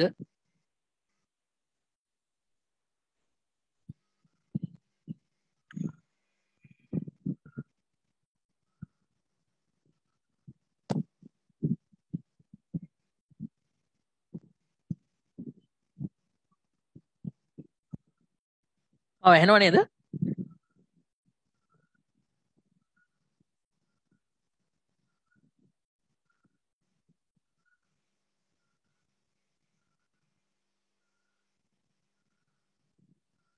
හරි 0.4යි 9යි 0.1 එහෙනම් 0.5යිනේ මේ ටික ඔක්කොම නේද 0.5න් 0.4යි 9යි 0.1ක් ගියාම කීයද අපි අඩු කරනවා 0.5න් 0.4යි 9යි 0.1 0.0.0.9යි 9 හරියට හරි 0.0.9යි 9 හැබැයි ළමයි අපෙන් අහන්නේ සම්භාවිතාව නෙවෙයි නේද අපෙන් අහන්නේ ප්‍රතිශතය දැන් ප්‍රතිශතය හොයන්නේ කොහොමද මේ නාගේ වැඩි කරනවා 100න් නේද නැත්නම් 100ට 100 ඒ කියන්නේ 0.9යි 9යි නේද 0.0.0.99 100න් වැඩි වුණාම දශම ස්ථාන දෙකක් ඉස්සරහට යන එක නෙවෙයි ඔන්න ප්‍රතිශතය එහෙනම් මේ ගැටලුවට අදාළව චොකලට් වල බර ග්‍රෑම් 78ට වඩා අඩු වෙන්න තියෙන ප්‍රතිශතය 0.9යි 9 කොහොම පොඩි ප්‍රතිශතයක් right ඊළඟට මොකද කියන්නේ ළමයි ඊළඟට කියනවා බරේ විචලතාව ඊළඟට මොකද්ද කියන්නේ එහෙනම් මේකත් හරි ඊළඟට කියනවා මේ මධ්‍යන්නේ වෙනස් නොවේ right මධ්‍යන්නේ වෙනස් වෙන්නේ මිව් වෙනස් වෙන්නේ එහෙම උපකල්පනය කරන්න විචලතාව හැබැයි වෙනස් වෙනවා 3න් 1කින් අඩු වෙනවා හරි 3න් 1කින් අඩු වෙනවා 3න් 1කින් අඩු වෙනවා කියන්නේ සම්පූර්ණ ප්‍රමාණයෙන් 3න් 1ක් අඩු වෙනවා ඒ කියන්නේ මොකක්ද දැන් අපි සම්පූර්ණයෙන් එකක් තිබ්බනම් දැන් තියෙන්නේ 3න් 1කින් අඩු වෙලා ඒ ඉතිරි වෙච්ච ප්‍රමාණය ඕනනම් කෙනෙක්ට හිතන්න පුළුවන් දැන් තියෙන්නේ 3න් 2යිනේ එහෙනම් නේද 3න් එකක් අඩු වුණා කියන්නේ දැන් තියෙන්නේ 3න් 2යි 3ක් තිබ්බනම් එකේ එකක් අඩු වෙලා ගියා දැන් තියෙන්නේ 3න් 2යි එහෙම හිතන්නත් පුළුවන් නැත්තම් සම්පූර්ණ එක අරගෙන 3න් එකක් කියන්නේ කොච්චරද කියලා අරගෙන ඒ දෙකේ වෙනස ගන්නත් පුළුවන් right කොයි පැත්තෙන් හිතන්නත් පුළුවන් අපි හිතමු මෙන්න මෙහෙම 3න් 1කින් අඩු වෙනවා කියන්නේ විචලතාව 9යිනේ දැන් ඒ කියන්නේ විචලතාව 3න් 2යි ඉතිරි වෙලා තියෙන්නේ එහෙනම් 9 වැඩි වෙන්න ඕනේ 3න් 2 එතකොට කීය දෙන්නේ 3 ගණත් 1 6යි 3 ගණත් 1 6යි හරි එහෙම නැත්තම් කෙනෙක්ට හදන්න වෙන්නේ 9 වැඩි කරන්න ඕනේ 3න් 1ක් එතකොට 3යිනේ මේ අඩු වෙච්ච ප්‍රමාණය එහෙනම් කීයෙන්ද අඩු වෙන්න ඕනේ 9න් අඩු වෙන්න ඕනේ 3ක් 9න් 3ක් යනවා කියන්නේ 6යි ඔය ක්‍රමයට යන්නත් පුළුවන් හරි නැත්තම් කෙලින්ම 3න් 2ක් ඉතිරි වෙලා තියෙන නිසා ඒකෙන් වැඩි කරලා ගන්නත් පුළුවන් හරි දැන් එහෙනම් අලුත් විචලතාව 6යි ඉතින් ළමයි මේ ගානම ආයෙ රිපීට් කරන්නනේ තියෙන්නේ පොඩි එකම අවුලක් තියෙනවා වර්ගමූල 6 හොයා ගන්න ඕනේ නේද වර්ගමූල 6 ඔයාලගේ මං හිතන්නේ වගු පොතේ තියෙනවා සංඛ්‍යාන වගු පොතේ තියෙනවා හරි මට මතක විදියට හරි තියෙනව නේද අච්චිනි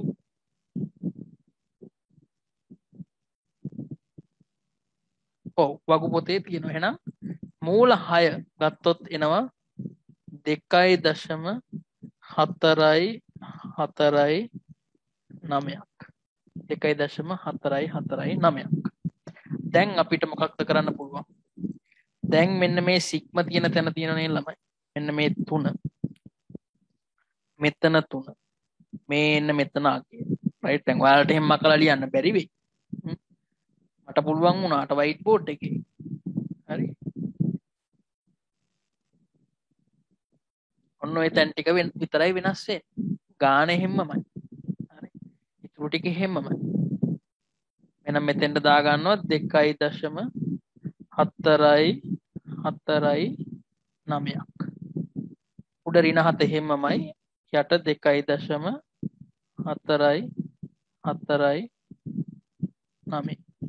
7 බෙදන්න 2.449.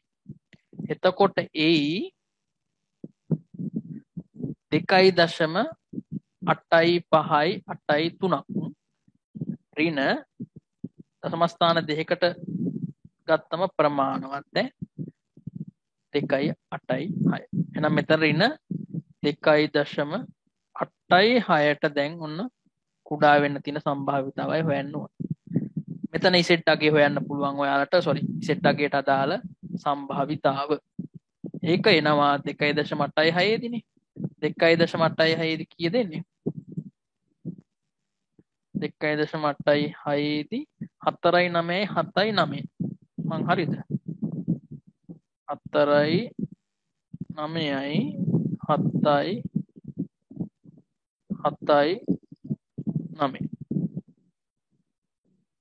හරිද මා?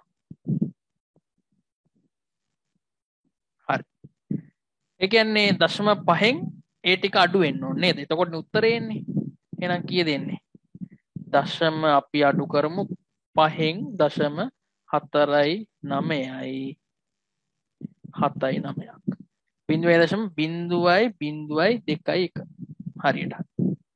0.0.0.21 හරිනේ අපි. රයිට්. ඒක ප්‍රතිශතය අහන්නේ හොඳේ. සම්භාවිතාවනේ අපි හෙව්වේ.